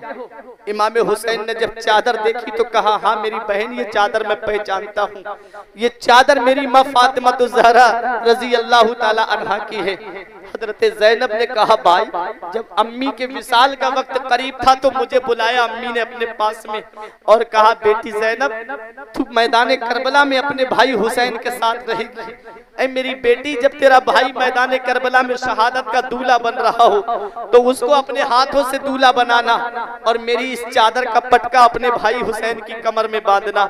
इमाम हुसैन की कमर में हजरत ज़ैनब ने चादर का पटका बांधा। इमाम हुसैन ने अपनी बहन ज़ैनब को सीने से लगा के कहा, मेरी बहन ज़ैनब, तूने मदीने से लेके मक्के तक, मक्के से लेके करबला के रेगिस्तान तक अपने भाई हुसैन का साथ दिया।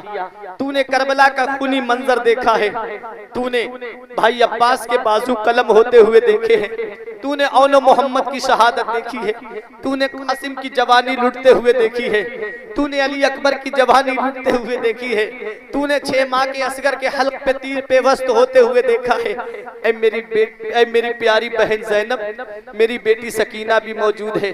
आज तेरा भाई तुझे एक वसीयत करके जा रहा है, जब तू अपने भाई हुसैन के जिस्म पे तलवारें लगते देखे तो सब्र करना, जब तू अपने भाई हुसैन के जिस्म पे नेज़े लगते देखे तो सब्र करना, जब तू अपने भाई हुसैन के जिस्म पे बर्छी लगते देखे तो सब्र करना, जब तू अपने भाई हुसैन के जिस्म पे भाले लगते देखे तो सब्र करना।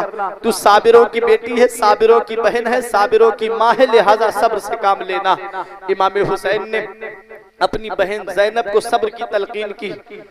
इमाम हुसैन की नजर बीबी शहरबानों पे पड़ी तो तड़प के रह गए मेरे इमाम। अपनी बीबी शहरबानों से कहते, मेरे करीब आओ। हजरत शहरबानों करीब आई। इमाम हुसैन ने कहा, मेरी बीबी शहरबानों, तू ईरान के बादशाह की बेटी, तू जब से मेरे घर में आई, तू ईरान के शहंशाह की बेटी, तूने चांदी के बर्तनों में खाना खाया, तू नरम नाजुक बिस्तरों पे सोती रही, तेरे कदमों में कनीज़े अपने बालों को बिछाती रही। जब से तू हुसैन के निकाह में आई, तुझे मिट्टी के बर्तनों में खाना खाने को मिला, तुझे जमीन पर चटाई बिछा करके सोने को मिला, लेकिन कभी तू अपनी जुबान पे शिकवा नहीं लाई। आज तेरा शौहर तुझसे राजी है और हुसैन तुझसे राजी है और एक वसीयत करके जा रहा है। ए मेरी बीबी शहरबानों, जब तू हुसैन के जिस्म पे तलवारें लगते देखे तो सब्र करना, जब तू हुसैन के जिस्म पे नेज़े लगते देखे तो सब्र करना, जब तू हुसैन के जिस्म पे भाले लगते देखे तो सब्र करना, हुसैन का जिस्म तीरों से छलनी होते हुए देखे तो सब्र करना। मेरा हुसैन सब्र की तलकीन करता है। अपनी बेटी सकीना को हुसैन ने सीने से लगाया, मेरी बेटी मैं मैदान करबला में जा रहा हूँ। हजरत सकीना ने कहा, बाबा हमको किसके सहारे पे छोड़ करके जा रहे हो? बाबा जो भी मैदान करबला में गया वो वापस नहीं आया, बाबा हम किसके सहारे पे रहेंगे? तो इमाम हुसैन ने अपनी बहन ज़ैनब से कहा, मेरी बहन ज़ैनब, हुसैन का इम्तिहान करबला में पूरा होने जा रहा है, हुसैन का इम्तिहान करबला में मुकम्मल होने जा रहा है। ऐ मेरी प्यारी बहन ज़ैनब, मैं अपनी बेटी सकीना को तुझे देके जा रहा हूँ। मेरी बेटी दीवारों से हाथ लगा के रोने न पाए, मेरी बच्ची को सीने से लगा करके रखना। मेरा हुसैन सब्र की तलकीन करता है खेमे वालों को। और इमाम हुसैन जब चलने लगे तो इमाम ज़ैनुल आबिदीन आ गए, बोले बाबा अभी आपका जवान बेटा मौजूद है, बेटे के होते हुए बाप मैदान करबला में नहीं जा सकता। मेरे बाबा अभी मैं मौजूद हूँ, मुझे इजाजत दे, मैं मैदान करबला में जाऊंगा। अब हुसैन का पावर देखो, अब हुसैन की ताकत देखो। इमाम हुसैन ने इमाम ज़ैनुल आबिदीन से फरमाया, ऐ मेरे बेटे ज़ैनुल आबिदीन, तुम्हारा वक्त अभी नहीं आया है, ये यजीदी तुम्हारा कुछ नहीं बिगाड़ पाएंगे। ऐ मेरे मेरे लाल तुम मैदान करबला में ना जाओ, तुम मैदान करबला में जाओगे तो नाना की नस्ल किससे चलेगी, मेरे लाल सैयदों का सिलसिला किससे चलेगा। इमाम हुसैन कहते हैं ऐ मेरे बेटे ज़ैनुल आबिदीन, तुझसे मेरी नस्ल का सिलसिला चलेगा, तुझसे सैयदों का सिलसिला चलेगा। ऐ रसूलाबाद के जिंदा दिल मुसलमानों, अब आपकी मोहब्बत का मैं इम्तिहान ले रहा हूँ। इमाम हुसैन ने फरमाया ज़ैनुल आबिदीन से, बेटा तुम्हारा वक्त अभी नहीं आया है, तुझसे मेरी नस्ल का सिलसिला चलेगा, तुझसे सैयदों का सिलसिला चलेगा। तारीख बताती है यजीद के 14 बेटे और 5 बेटियां थी। तारीख उठा करके देख लो, आज यजीद की नस्ल हिंदुस्तान तो क्या पूरी दुनिया में मौजूद नहीं है। और एक बेटा मैदान करबला से हुसैन का वापस आया था। आज दुनिया का कोई भी कोना ऐसा नहीं है जहां हुसैन की नस्ल मौजूद नहीं है, जहां सैयद मौजूद नहीं है। बगदाद में देखो तो हुसैन की नस्ल मौजूद है, अजमेर में देखो तो हुसैन की नस्ल मौजूद है, मकनपुर में देखो तो मेरे हुसैन की नस्ल मौजूद है, बिलग्राम शरीफ में देखो तो मेरे हुसैन की नस्ल मौजूद है, मसौली शरीफ में देखो तो मेरे हुसैन की नस्ल मौजूद है, कालपी शरीफ में देखो तो मेरे हुसैन की नस्ल मौजूद है, महरेरा शरीफ में देखो तो मेरे हुसैन की नस्ल मौजूद है, पीलीभीत शरीफ में देखो तो सैयदों की शक्ल में हुसैन की नस्ल मौजूद है, बरेली शरीफ की सरजमीन पे देखो तो सैयदों की सूरत में हुसैन की नस्ल मौजूद है। 14 बेटों वाला यजीद मर गया, 14 बेटों वाला यजीद दुनिया से खत्म हो गया और एक बेटा मैदान करबला से हुसैन का वापस आया। आज पूरी दुनिया में मेरे हुसैन की नस्ल मौजूद है। उधर ना तीर ना खंजर कमान बाकी है, उधर ना तीर ना खंजर कमान बाकी है, इधर हर एक दहन में जुबान बाकी है। और अजीब जंग है वो जंगे करबला जिसमें हुआ जो कत्ल वही खानदान बाकी है।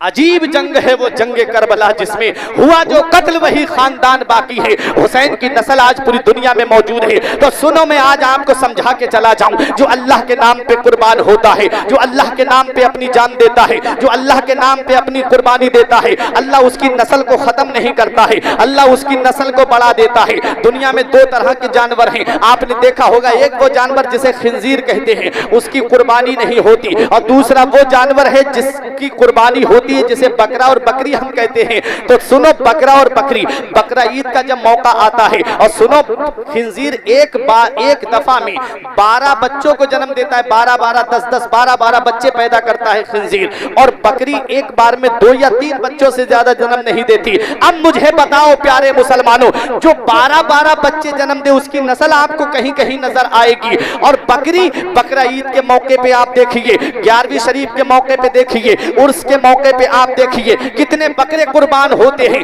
बकरा ईद में कितने बकरे, लाखों करोड़ों बकरों की कुर्बानी होती है। होना तो यह चाहिए था कि लाखों करोड़ों बकरे खत्म हो रहे हैं, उनकी कुर्बानी हो रही है, उनको तो खत्म होता चला जाना चाहिए था, लेकिन बकरे बढ़ते चले जा रहे हैं, बकरों की तादाद बढ़ती चली जा रही है।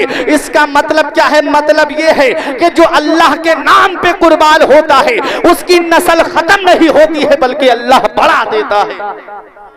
हुसैन ने मैदान करबला में अल्लाह के नाम पे जान दी है। हुसैन ने मैदान करबला में अपने रब को राजी करने के लिए कुर्बानी दी है। अल्लाह ने हुसैन की नस्ल को खत्म नहीं किया है, बल्कि पूरी दुनिया में हुसैन की नस्ल को पहुंचा दिया। पूरी दुनिया में हुसैन की नस्ल आपको मिलेगी। फरमाया, मेरे बेटे ज़ैनुल आबिदीन, तुझसे मेरी नस्ल का सिलसिला चलेगा, तुझसे सैयदों का सिलसिला चलेगा। आज असली सैयद की पहचान बता के आपके सामने से चला जाऊं। इमाम हुसैन को मैदान करबला में इख्तियार था। हुसैन चाहते तो अली अकबर को बचा लेते, हुसैन चाहते तो अली असगर को बचा लेते। हुसैन ने बचाया भी तो इमाम ज़ैनुल आबिदीन को बचाया। इमाम ज़ैनुल आबिदीन को क्यों बचाया? तो सुनो, इमाम ज़ैनुल आबिदीन बेटे हैं हजरत शहरबानो के, और हजरत शहरबानो को है कि जिनका निकाह हजरत उमर फारूक आजम ने पढ़ाया है। उमर फारूक आजम ने निकाह पढ़ाया है। मेरे हुसैन ने अपने बेटे ज़ैनुल आबिदीन को बचा करके पूरी दुनिया को यह पैगाम दे दिया, ऐ मेरे बेटे, जो तेरी नस्ल का सैयद होगा, बेटे जो तेरी नस्ल का सैयद होगा, जो असली और हकीकी सैयद होगा, वो सहाबाए किराम का गुस्ताख नहीं होगा, वो सहाबा की शान में गुस्ताखी करने वाला नहीं होगा। इसलिए याद रखो प्यारे मुसलमानों, इमाम हुसैन ने अपने बेटे ज़ैनुल आबिदीन को बचाया, जो इन शहरबानों के बेटे हैं, जिनका निकाह उमर फारूक आजम ने पढ़ाया। इसलिए उमर फारूक आजम साहब ये रसूल है, उनकी ताज़ीम और तौकीर करना चाहिए। हम अहले सुन्नत वल जमात वो है, हमारे एक हाथ में सहाबा का दामन है और दूसरे हाथ में अहले बैत का दामन है। इमाम हुसैन अपने खेमे से बाहर निकले, आखिरी बात सुनिए, इमाम हुसैन मैदान करबला से अपने खेमे से निकले, करबला के मैदान की तरफ यजीदियों के सामने पहुंचे, आखिरी खुतबा दिया, लोगों इस वक्त मेरे अलावा पूरी रुए जमीन पर नबी का कोई नवासा नहीं। क्यों मेरी जान के प्यासे हो गए हो, क्यों मेरे खून के प्यासे बन गए हो? मेरा हस्बो नसब नहीं जानते? मैं मदीने वाले मुस्तफा का नवासा हूँ, मैं अली का बेटा हूँ, फातिमा का लख्ते जिगर हूँ, उस फातिमा का बेटा हूँ जिसके लिए नबी ने फरमाया फातिमा तो बिदअतुम मिन्नी, फातिमा मेरे जिगर का टुकड़ा है, मैं महबूबे निगाहे मुस्तफा हूँ।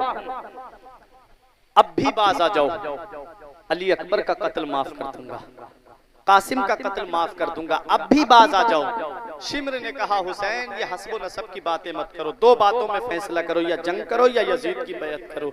हुसैन को जलाल आ गया, फरमाया अगर यजीद की बैत करना होती तो मदीने जैसी सरजमीन को हुसैन छोड़ के नहीं आता, अगर यजीद की बैत करना होती तो हुसैन मक्के जैसी अमन वाली सरजमीन को छोड़ करके नहीं आता। इमाम हुसैन ने फरमाया यजीद फासिक व फाजिर है, यजीद जानी और शराबी है, मैं यजीद की बैत नहीं करूंगा। हजरात, इमाम हुसैन ने कहा और कहा कि तुम लोगों में जो तुम्हारा सबसे बड़ा पहलवान हो उसे हुसैन के मुकाबले में भेजो। यजीदी समझ रहे थे कि हुसैन सुबह से लाशें उठा उठा के थक गए हैं, अब हुसैन के जिस्म में इतनी ताकत नहीं, अब हुसैन के जिस्म में इतनी कुव्वत नहीं, अब हुसैन के जिस्म में इतना पावर नहीं, अब हुसैन के जिस्म में इतनी सकत नहीं कि हुसैन इतने बड़े लश्कर से मुकाबला कर सके। उन्हें क्या पता कि शेर का बेटा भी शेर होता है, जिसके बाप ने खैबर के गेट को उखाड़ा, जिसके बाप ने अमर इब्ने बुत को पछाड़ा, जिसके बाप ने मुरहब यहूदी की गर्दन को काटा, जिसके बाप का नाम सुनकर के बड़े बड़े पहलवान पसीना छोड़ जाएं और मैदान छोड़ करके भाग जाएं, जिसके बाप की आमद मैदान जंग में हो तो तलवारों के सर झुक जाएं। बहरे तस्लीम अली मैदान में सर झुके रहते हैं तलवारों के। आज उसी शेर खुदा का शेर मैदान करबला में खड़ा है, फरमाता है भेजो यजीद तुम में जो तुम्हारा सबसे बड़ा पहलवान हो उसे हुसैन के मुकाबले में भेजो। सब एक दूसरे को इशारा करके कहते तू जा हुसैन के मुकाबले में, वो कहता है तू जा हुसैन के मुकाबले में। कोई आगे नहीं बढ़ा। मेरे हुसैन ने यजीदियों के लश्कर पे हमला किया और यजीदियों को जहन्नम में पहुंचाते हुए मेरा हुसैन नहरे फुरात पे पहुंच जाता है और नहरे फुरात का पानी अपने हाथ में लेकर के यजीदियों को दिखा करके जमीन पे डालता है और यजीदियों से कहता है ऐ यजीदियों देख लो, इस नहरे फुरात पर कल भी हुसैन का कब्जा था, आज भी हुसैन का कब्जा है और कयामत तक हुसैन का कब्जा रहेगा। मेरा हुसैन फरमाता है ए यजीदियों सुन लो, हुसैन ने मैदान करबला में तलवार उठाई है तो पानी की वजह से नहीं उठाई है, हुसैन ने मैदान करबला में तलवार उठाई है तो मदीने वाले मुस्तफा की शरीयत की खातिर उठाई है, दीन इस्लाम की खातिर उठाई है, नबी के शरीयत के तहफ्फुज की खातिर उठाई है। हुसैन मैदान करबला में है, हुसैन की तलवार करबला के मैदान में चल रही है, हुसैन पानी को वही नहरे फुरात में फेंक देते हैं। शायर कहता है करबला जाके हुआ बंद उन्हीं पे पानी, करबला जाके हुआ बंद उन्हीं पे पानी, जो पिलाते रहे दुश्मन को भी हंस के पानी, और मुझको मत पीना यजीदों ने पिया है मुझको। बोला हुसैन से ये पांव पकड़ के पानी नहर में फेंक के पानी को हुसैन ने कहा ले तेरा फूट गया आज मुकद्दर पानी। और पानी की बात और ना दाने की बात थी। बरेली शरीफ के बड़े पुराने शायर फारूक मदनापुरी कहते हैं पानी की बात और ना दाने की बात थी, अरे दोज़ख से आसियों को छुड़ाने की बात थी। पानी की बात होती तो बह जाती नदियां, कौसर के जाम हमको पिलाने की बात थी। और शकील आरफी फर्रुखाबादी ने कहा था आवाज दे तो खुल्द से कौसर निकल पड़े, नहरे फुरात खेमे के अंदर निकल पड़े। ये इम्तिहान सब्र था, वरना तो वो हुसैन उंगली जमीन पे रख दे समंदर निकल।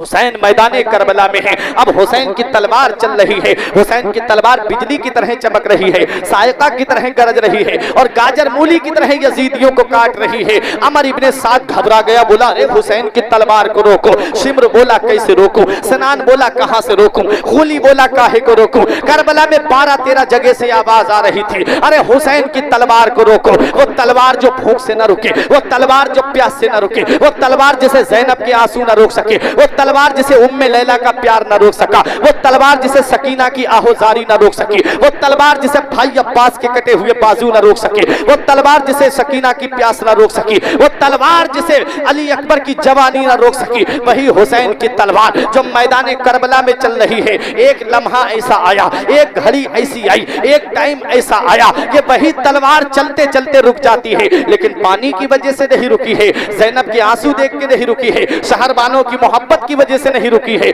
उम्मे लैला का प्यार देख के नहीं रुकी है, अरे भाई अब्बास के कटे हुए बाजू देख के नहीं रुकी है, मौत के तसव्वुर की वजह से नहीं रुकी है, प्यास की शिद्दत की वजह से नहीं रुकी है। हुसैन की तलवार रुकी है तो 2 रकअत नमाज के लिए रुकी है। हुसैन जाते जाते हमको ये सबक दे रहे हैं, ऐ लोगों तुम खाना खा के नमाज नहीं पढ़ते, ऐ लोगों तुम पानी पी के नमाज नहीं पढ़ते, तुम एयर कंडीशन रूम में रह के नमाज नहीं पढ़ते, ऐ लोगों तुम शिकम सैर हो के नमाज नहीं पढ़ते। जिस हुसैन से तू मोहब्बत का दावा कर रहा है, जिस हुसैन से तू प्यार का दावा कर रहा है, जिस हुसैन से तू सच्ची अकीदत का दम भर रहा है, वो तेरा हुसैन मैदान करबला में तलवारें चल रही हैं सजदा कर रहा है, नेज़े चल रहे हैं सजदा कर रहा है, बर्छियां चल रही हैं सजदा कर रहा है, भाले चल रहे हैं सजदा कर रहा है। हुसैन मैदान करबला में सजदा कर रहे हैं और अपने नाना की उम्मत को पैगाम दे रहे हैं, ना मस्जिद में ना बैतुल्लाह की दीवारों के साए में नमाज़े इश्क अदा होती है तलवारों के साए में, नमाज़े इश्क अदा होती है तलवारों के साए में। हुसैन मैदान करबला में है, तीरों की बारिश हो रही है, नेज़े चल रहे हैं, तलवारें चल रही हैं। मुअर्रिखीन लिखते हैं कि हुसैन के जिस्म पर 133 जख्म तीरों के थे और 34 जख्म तलवारों के थे और 33 जख्म नेज़ों के थे और एक-एक जख्म में कई मर्तबा नेज़ा दाखिल किया गया था। मेरा हुसैन घोड़े से नीचे तशरीफ ला रहा है। हुसैन का घोड़ा भी कितना समझदार था, अपने घुटनों के बल आ गया कि मेरा शहसवार नीचे तशरीफ ला रहा है। हुसैन घोड़े से नीचे तशरीफ लाते हैं। हुसैन ने अपनी पेशानी को सजदे में रख दिया, हुसैन ने अपने सर को सजदे में रख दिया और जब हुसैन ने सजदे में सर को रखा, रब की बारगाह में अर्ज किया, अल्लाहुम्मा रज़न बिक़ज़ाइक, ऐ मेरे परवरदिगार मैं तेरी रजा में राजी हूँ, मेरे मौला मैं हर परेशानी में सब्र कर रहा हूँ, मेरे परवरदिगार क्या तू हुसैन से राजी है। आवाज आती है, या अय्यतुहन नफ्सुल मुतमइन्ना इरजिई इला रब्बिका रादियतम मर्दिया फदखुली फी इबादी वदखुली जन्नती। ऐ नफ्से मुतमइन्ना आजा आजा, जन्नत की बहारें हुसैन तेरे लिए हैं, जन्नत के नजारे हुसैन तेरे लिए हैं। हुसैन सजदे में सर को रख देते हैं। अब हुसैन के सरे मुबारक को सजदे की हालत में तन से जुदा किया जाता है। उलमाए किराम बैठे हैं, इन सब की तवज्जो का तालिब हूँ और हजरत की दुआएं लेते हुए ये एक आखिरी नुक्ता बयान कर दूं। इमाम हुसैन सजदे की हालत में है, हुसैन के सर को सजदे की हालत में तन से जुदा किया जाता है। हुसैन घोड़े पे थे, तब हुसैन के सर को तन से क्यों नहीं जुदा किया गया? हुसैन घोड़े से नीचे तशरीफ ला रहे थे, तब हुसैन के सर को सजदे से क्यों नहीं जुदा, सर को तन से जुदा क्यों नहीं किया गया? जब सजदे में पहुंचे तभी सर को तन से जुदा किया जा रहा है। तो सुनो, हुसैन सजदे में है। मदीने वाले मुस्तफा ने इरशाद फरमाया है कि जब बंदा सजदा करता है तो वो अल्लाह का करीबी हो जाता है। जब बंदा सजदा करता है तो वो अल्लाह का करीबी हो जाता है। कुर्ब सजदे में क्यों मिलता है? नमाज तो कयाम भी है, नमाज तो रुकू भी है, नमाज तो कायदा उला भी है, नमाज तो कायदा अखीरा भी है, नमाज तो कौमा भी है, नमाज तो जलसा भी है, नमाज तो तादील अरकान भी है। सजदे की हालत में अल्लाह का कुर्ब क्यों मिलता है? तो सुनो, जब बंदा सजदा करता है तो वो नामे मोहम्मद की तस्वीर बन जाता है। जब वो सजदा करता है तो वो नामे मोहम्मद की तस्वीर बन जाता है। मैं कहूंगा अल्लामा कुतुबुद्दीन साहिब किबला अजहरी से कि हजरत आप मुझे मेरे नबी का नाम लिख करके दिखाएं। हजरत कहेंगे कौन सा नाम लिखूं? मेरे आका का जाती नाम आसमान में अहमद है, जमीन पे मोहम्मद है, जमीन के नीचे महमूद है। मैंने कहा मोहम्मद नाम आप मुझे लिख करके दिखाइए। हजरत कागज पे लिखेंगे नामे मोहम्मद को। जब इन्होंने मोहम्मद नाम लिखना चाहा तो पहले गोल गोल किया। मैंने अर्ज किया हजरत ये क्या आपने बनाया? बनाया? ये कहते हैं नाम मोहम्मद की मीम मैंने बनाई, फिर उसको ला करके बाईं जानिब खींच के दाहिनी जानिब को खींचेंगे। मैंने कहा हजरत ये क्या बनाया? ये कहेंगे ये नाम मोहम्मद की हा मैंने बनाई, फिर उसको ला के नीचे गोल गोल किया। मैंने कहा हजरत ये आपने क्या बनाया? ये कहेंगे नाम मोहम्मद की दूसरी मीम मैंने बनाई, फिर उसको ला करके नीचे की जानिब मोड़ देंगे। मैंने कहा हजरत ये क्या बनाया? ये कहेंगे ये नाम मोहम्मद की दाल मैंने बनाई है। अब नाम मोहम्मद लिखा हुआ देखिए और मस्जिद में सजदा करने वाले के सजदे की हालत को देखिए। कोई रसूलाबाद की मस्जिद में सजदा करता है, कोई बेला की मस्जिद में सजदा करता है, कोई कानपुर की मस्जिद में सजदा करता है, कोई बिलग्राम की मस्जिद में सजदा करता है, कोई बहराइच शरीफ की मस्जिद में सजदा करता है, कोई मकनपुर की मस्जिद में सजदा करता है, कोई जाकर के भारत के साथ समंदर पार करके कोई जाके मस्जिद नबवी शरीफ में सजदा करता है, कोई रियाजुल जन्ना में सजदा करता है, कोई सुतूनों के साए में सजदा करता है, कोई हतीम के साए में सजदा करता है, कोई बाबे सिद्दीक के सामने सजदा करता है, कोई बाबे उमर के सामने सजदा करता है, कोई बाबे उस्मान के सामने सजदा करता है, कोई बाबे अली के सामने सजदा करता है, कोई बाबे बिलाल के सामने सजदा करता है, कोई जाकर के खाना काबा के साए में सजदा करता है, कोई हजरे अस्वद के सामने सजदा करता है, कोई मुल्तजम के सामने सजदा करता है, कोई रुकने यमनी के सामने सजदा करता है, कोई रुकने इराकी के सामने सजदा करता है, कोई मुल्तजम के सामने सजदा करता है, कोई मीज़ाबे रहमत के सामने सजदा करता है, कोई मकाम इब्राहिम के कसाए में सजदा करता है, कोई चाहे जमजम पे जाके सजदा करता है, कोई सफा में सजदा करता है, कोई मिना में सजदा करता है, कोई मुजदलफा में सजदा करता है, कोई मैदान अराफात में सजदा करता है। ऐ रसूलाबाद के जिंदा दिल मुसलमानों, फर्शी फर्श पे सजदा करते हैं और अर्शी अर्श पे सजदा करते हैं। इन सब के सजदे एक तरफ और करबला में हुसैन का सजदा एक तरफ। उस सजदे का जवाब कहां से लाओगे जो तीरों की बारिश में हुआ? उस सजदे का जवाब कहां से लाओगे जो नेज़े की बारिश में हुआ? उस सजदे का जवाब कहां से लाओगे जो पर्चियों के साए में हुआ? उस सजदे का जवाब कहां से लाओगे जो तलवारों के साए में हुआ? सारे सजदे एक तरफ और करबला के हुसैन का सजदा एक तरफ। हुसैन मैदान करबला में है, सजदे की हालत में हुसैन के सर को तन से जुदा किया जा रहा है और सजदे में जब बंदा होता है तो वो नाम मोहम्मद की तस्वीर बन जाता है। अब नबी की हदीस पाक सुनो, नबी फरमाते हैं हुसैन मुझसे है और मैं हुसैन से हूं। मतलब क्या है? हर बाप से बेटा है ये समझ में आता है, हर नाना से नवासा है ये समझ में आता है, लेकिन हर नवासे से नाना हो समझ में नहीं आता, हर बेटे से बाप हो समझ में नहीं आता। नबी फरमाते हैं हुसैन मुझसे है और मैं हुसैन से हूं। मतलब क्या है? मतलब ये है कि मदीने से लेके मक्के तक, मक्के से लेके करबला तक हुसैन मुझसे है और करबला में जामे शहादत नोश करने के बाद मेरा दीन हुसैन से रहेगा, मेरा मजहब हुसैन से रहेगा, मेरा धर्म हुसैन से रहेगा, मेरी शरीयत हुसैन से रहेगी। हम जिए कैसे? उस इंसान के जीने की तरह, खून भी अपना नहीं, जिसके पसीने की तरह। जब से देखा है किताबों में हुसैनो मिन्नी, तो करबला भी मुझे लगता है मदीने की तरह।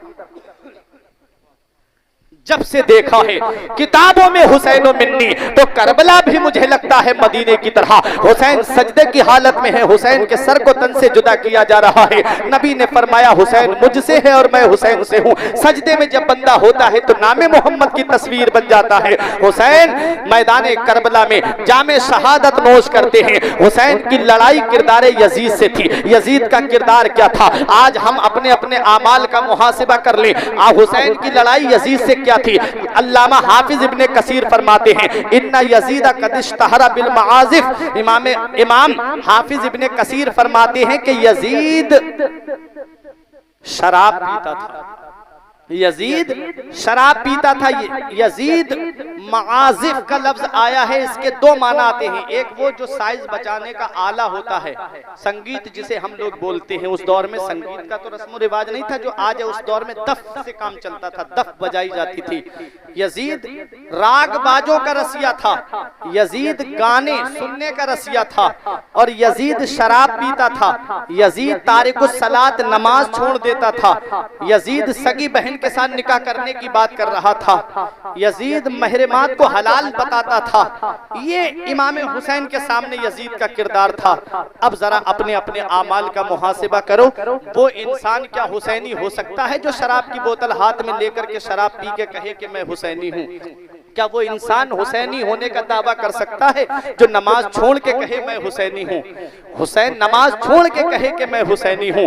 क्या वो इंसान जो आज राग बाजों का रसिया है, जो एयरफोन लगा करके गाने सुन रहा है, बिस्तर पे लेट करके गाने सुन रहा है, क्या वो इंसान दावा कर सकता है कि मैं हुसैनी हूँ? बताओ, ये काम जो मैं बता रहा हूँ कि हुसैन वाले हैं कि यजीद वाले हैं? इमाम हुसैन का किरदार क्या था? हाफिज इब्ने कसीर फरमाते हैं, काना हुसैन यक़राउल कुरान युहिब्बुल कुरान व यस्माउल कुरान। हुसैन मैदान करबला में कुरान पढ़ते भी थे, कुरान सुनते भी थे और कुरान से मोहब्बत भी करते थे।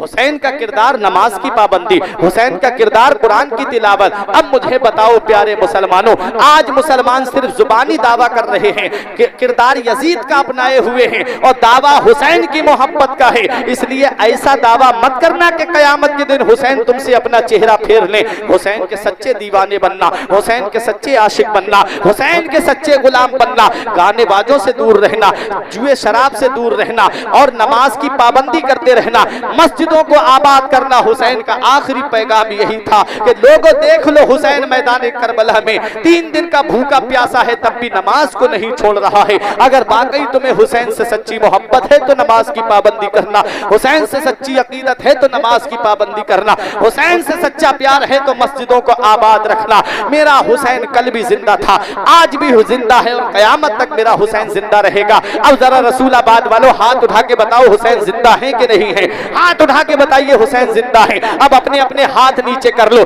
अब ये जुमले सुन करके मैं अब मेरी तकरीर के ये आखिरी जुमले सुन लो। बहारों ने कहा हुसैन जिंदा, हम सब का अकीदा है हुसैन जिंदा है। 14 बेटों वाला यजीद मर गया, एक बेटा मैदान करबला से वापस आया। पूरी दुनिया में हुसैन की नस्ल मौजूद है, हुसैन जिंदा है, हुसैन जिंदा है। बहारों ने कहा हुसैन जिंदा, नजारों ने कहा हुसैन जिंदा, असजार ने कहा हुसैन जिंदा, अहजार ने कहा हुसैन जिंदा, मस्जिद नबवी ने कहा हुसैन जिंदा, बाबे सिद्दीक ने कहा हुसैन जिंदा, बाबे उमर ने कहा हुसैन जिंदा, बाबे बिलाल ने कहा हुसैन जिंदा, बाबे अली ने कहा हुसैन जिंदा, बाबे बिलाल ने कहा हुसैन जिंदा, मस्जिद नबवी की बहारों ने कहा हुसैन जिंदा, रियाजुल जन्ना ने कहा हुसैन जिंदा, सुतूनों ने कहा हुसैन जिंदा, मदीने की गलियों ने कहा हुसैन जिंदा। हुसैन मक्के मदीने से मक्के पहुंचे, हजरे अस्वद ने कहा हुसैन जिंदा, मुल्तजम ने कहा हुसैन जिंदा, रुकने यमानी ने कहा हुसैन जिंदा, रुकने शामी ने कहा हुसैन जिंदा, चाहे जमजम ने कहा हुसैन जिंदा, मकाम इब्राहिम ने कहा हुसैन जिंदा, सफा मरवा ने कहा हुसैन जिंदा, मीज़ाबे रहमत ने कहा हुसैन जिंदा। हुसैन मक्के से करबला पहुंचे, अमर इब्ने साद ने कहा हुसैन जिंदा, खूली ने कहा हुसैन जिंदा, शिमर ने कहा हुसैन जिंदा, हुरमला ने कहा हुसैन जिंदा। हुसैन के सरे मुबारक को तन से जुदा किया गया। हुसैन का सर इब्ने जियाद के दरबार में कूफे में पहुंचा। इब्ने जियाद ने इमाम हुसैन के चेहरे की नूरानियत को देख के कहा हुसैन जिंदा। हुसैन का सर दमिश्क में यजीद के दरबार में पहुंचा। यजीद ने इमाम हुसैन के चेहरे की नूरानियत देखी। इमाम हुसैन के चेहरे की नूरानियत देख के यजीद ने कहा हुसैन जिंदा। अब आखिरी पैगाम दिल की तख्ती पे लिख लो, मेरे आका इमाम हुसैन का सर जब तक जिस्म से लगा रहा तो सारे जहान ने कहा हुसैन जिंदा, और जब सर तन से जुदा हो गया तो अल्लाह के कुरान ने कहा हुसैन जिंदा। अल्लाह के कुरान ने कहा हुसैन जिंदा। वला तकुलू लिमन युक्तलू फी सबीलिल्लाहि अमवात बल अहया, जो अल्लाह की राह में कत्ल किए जाए उन्हें मुर्दा मत कहो बल्कि वो जिंदा है। हुसैन जिंदा है दस्तूर जिंदगी की तरह, हुसैन जिंदा है दस्तूर जिंदगी की तरह। शहीद मरता नहीं आम आदमी की तरह, और यजीद डूब गया शाम के अंधेरों में। हुसैन फैले हैं दुनिया में रोशनी की तरह, हुसैन फैले हैं दुनिया में रोशनी की तरह। गोरे हुसैन के हैं न काले हुसैन के, गोरे हुसैन के हैं न काले हुसैन के, हर रंग में है चाहने वाले हुसैन के। और जन्नत पे फातिमा का है भरपूर इख्तियार, वो जब चाहे तब मंगा ले कपड़े हुसैन के। और तब तक कसम खुदा की, तब तक कसम खुदा की कयामत ना आएगी, अरे जब तक रहेंगे ये चाहने वाले हुसैन के, जब तक रहेंगे ये चाहने वाले हुसैन के। सब कुछ भुला दिया है मगर याद है हुसैन अब भी हमारे सीनों में आबाद है। हुसैन निकला था जिनके वास्ते सूरज भी एक दिन, उस बेमिसाल बाप की औलाद है हुसैन, उस बेमिसाल बाप की औलाद है हुसैन। पयामे करबो बला है हुसैन जीत गए, पयामे करबो बला है हुसैन जीत गए, फुरात बोल रहा है हुसैन जीत गए, वला तकुलू लिमन युक्तलू, तू पढ़ के देख कलामे रब में लिखा है हुसैन जीत गए, कलामे रब में लिखा है हुसैन जीत गए। और जो करबला में हुई जंग 10 मुहर्रम को यजीद, उसमें तू हारा हुसैन जीत गए। यही यजीद का बेटा सभी से कहता था यजीद हार गया है हुसैन जीत गए। परवरदिगार आलम की बारगाह में दुआ है, मेरे कुछ अर्ज करने में सबकते लिसानी की वजह से या बतकाज़ाए बशरियत कोई गलती हो गई हो, मौला मुझे माफ फरमाए। अस्तगफिरुल्लाह रब्बी मिन कुल्ले ज़ंबि व अतूबु इलैह। मेरे साथ मिलके कलमा तैयब पढ़ ले, ला इलाहा इल्लल्लाहु मुहम्मदुर रसूलुल्लाह सल्लल्लाहु तआला अलैहि वसल्लम। ये जिंदगी